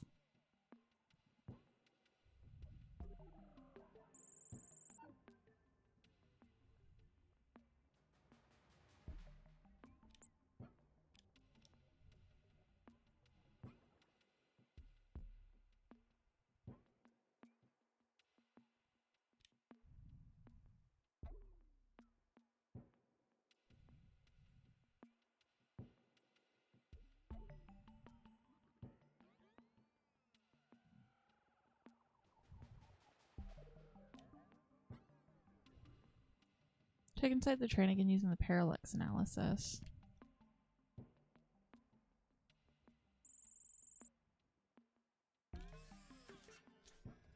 The snake was in William's suitcase along with one of his inventions. That's odd, I'd say. If William Gloom's phobia is in my database, it must have been well known during his time. Someone clearly put that snake here on purpose to harm our maker. Speaking of his invention, is it some sort of box? Oh, I get it.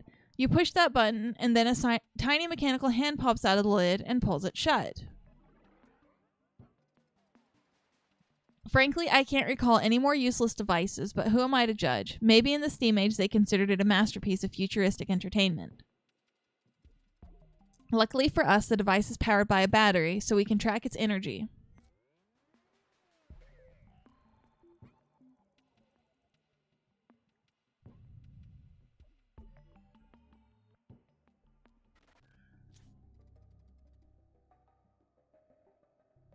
Energy tracking subroutine loaded correctly.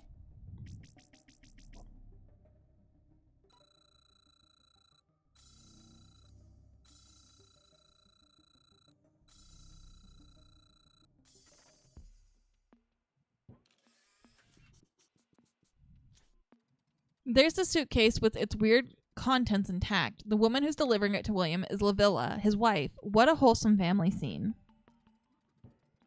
Before our victim took the train, the suitcase we're chasing was in her hands.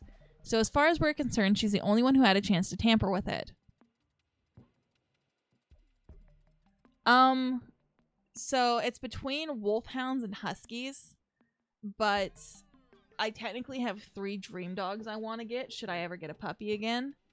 Either a red husky, a red Aussie, or a red collie. Preferably the husky, in all fairness, but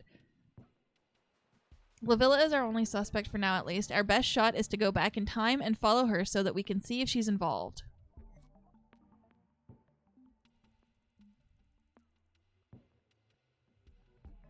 So after we finish this one, I'm probably going to call it because I'm seeing lightning start to flash outside, and in the off chance power surges, I don't want it to screw up the stream.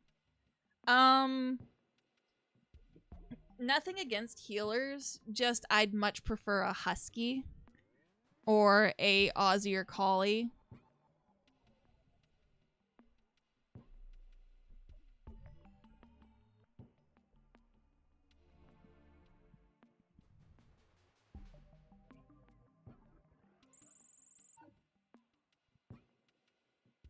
What am I looking for again?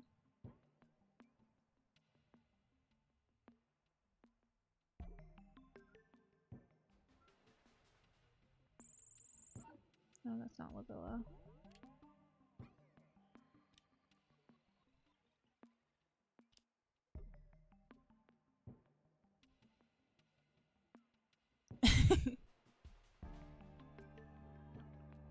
I could see you having a Frenchie, to be fair.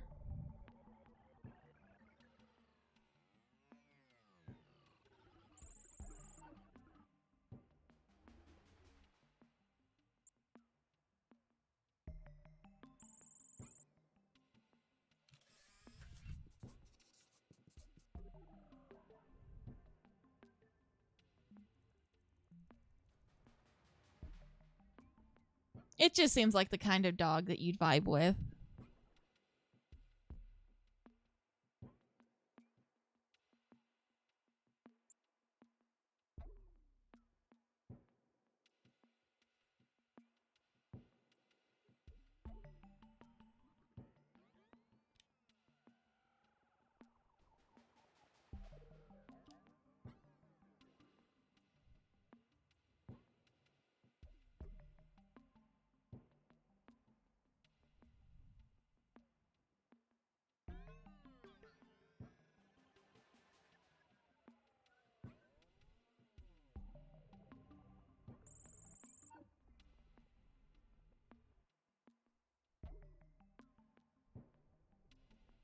Here she is.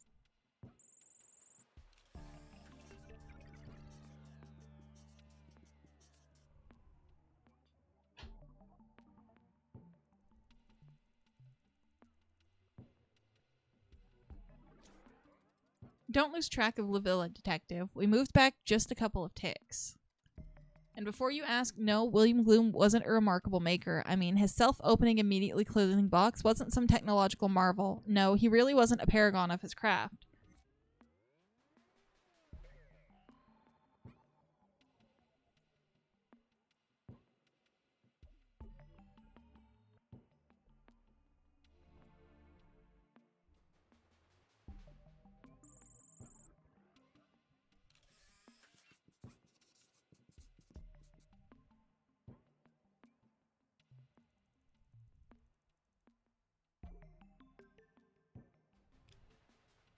No, I didn't mean to click on you. I saw her.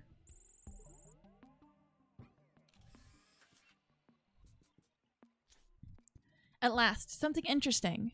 Lavilla was in the company of a strange man. They seemed to be arguing pretty vehemently. So she did have a secret after all. May I resort to one of your kind's most popular sayings? Told you so. I must admit it was pretty satisfying. All right, let's go further back to find the causes of such a heated discussion.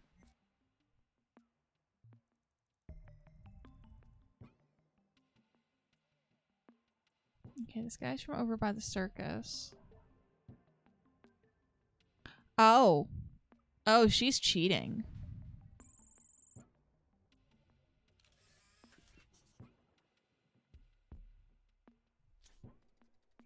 That man is clearly Lavilla's lover.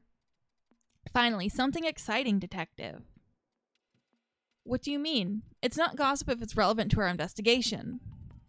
As often happens, two lovers are enjoying a nice romantic dinner, and out of the blue, an argument erupts. This could very well be a recipe for murder. It's time to give a proper name to our mystery man. Be a pumpkin eater? What's a pumpkin eater?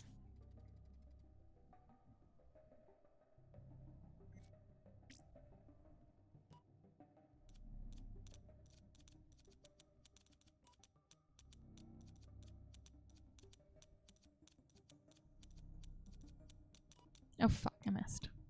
Well, it doesn't matter now.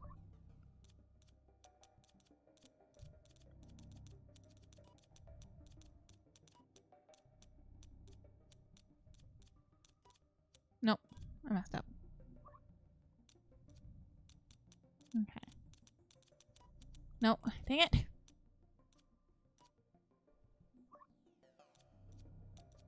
Oh, doofus.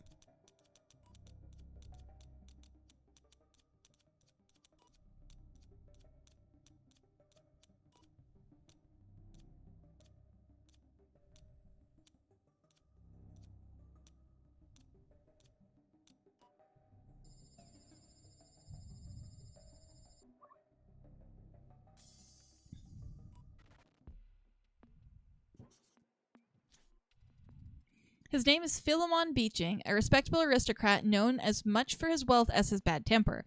I dare say, Lavilla has a thing for bad, well, maybe not boys, but you get the point. If you're calling yourself cute, then yes, Joe. Let's move forward and see what he did after the argument with Lavilla.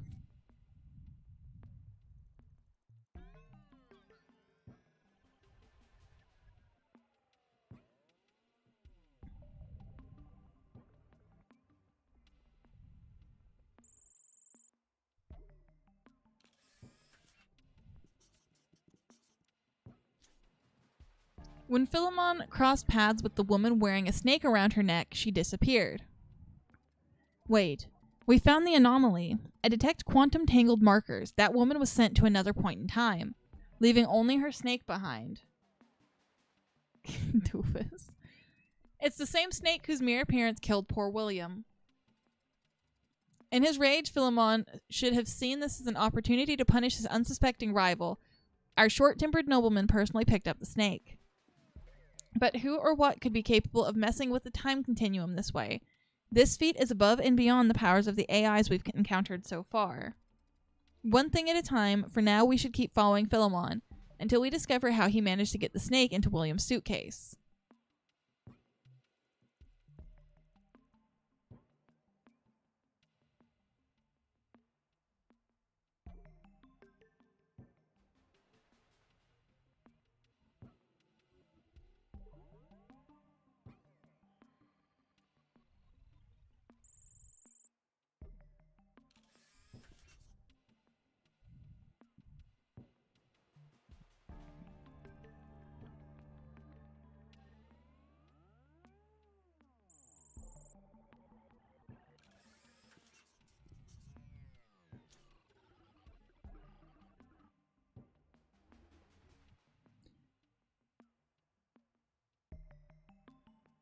You say that, but it's partially your choice.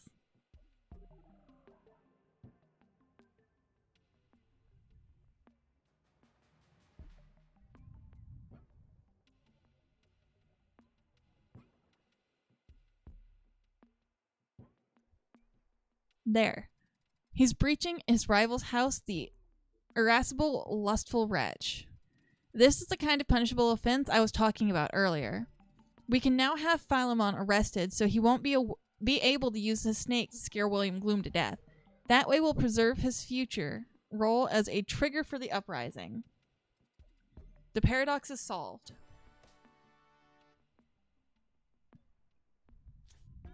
Good job, Detective. It's another case solved, but I'm afraid it's way too early to celebrate.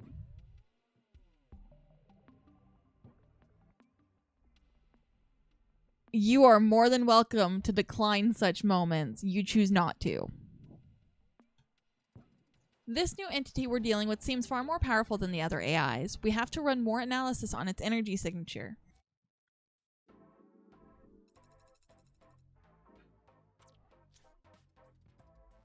Detective, that was pretty disturbing.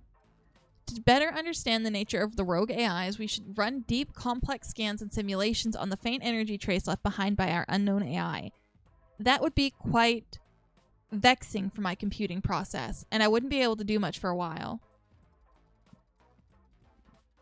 Moreover, we still have to understand the true nature of the objects the Vulpins tried to steal throughout the whole of humankind's history, and that, too, will use a lot of my subroutines.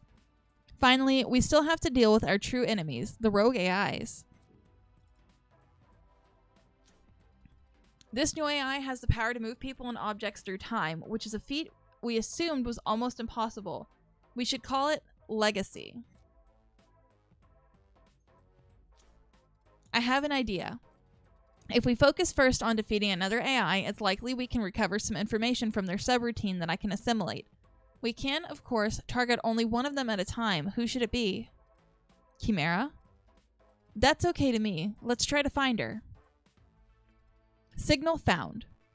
I'm reading a reality distortion in the Lost Age. Only Chimera can generate that kind of anomaly. The chase begins, Detective. Okay. And with that, I'm going to call it here in the off chance the power surges. Thank you guys for dropping by. I hope you enjoyed. I will see you guys next time. Bye-bye.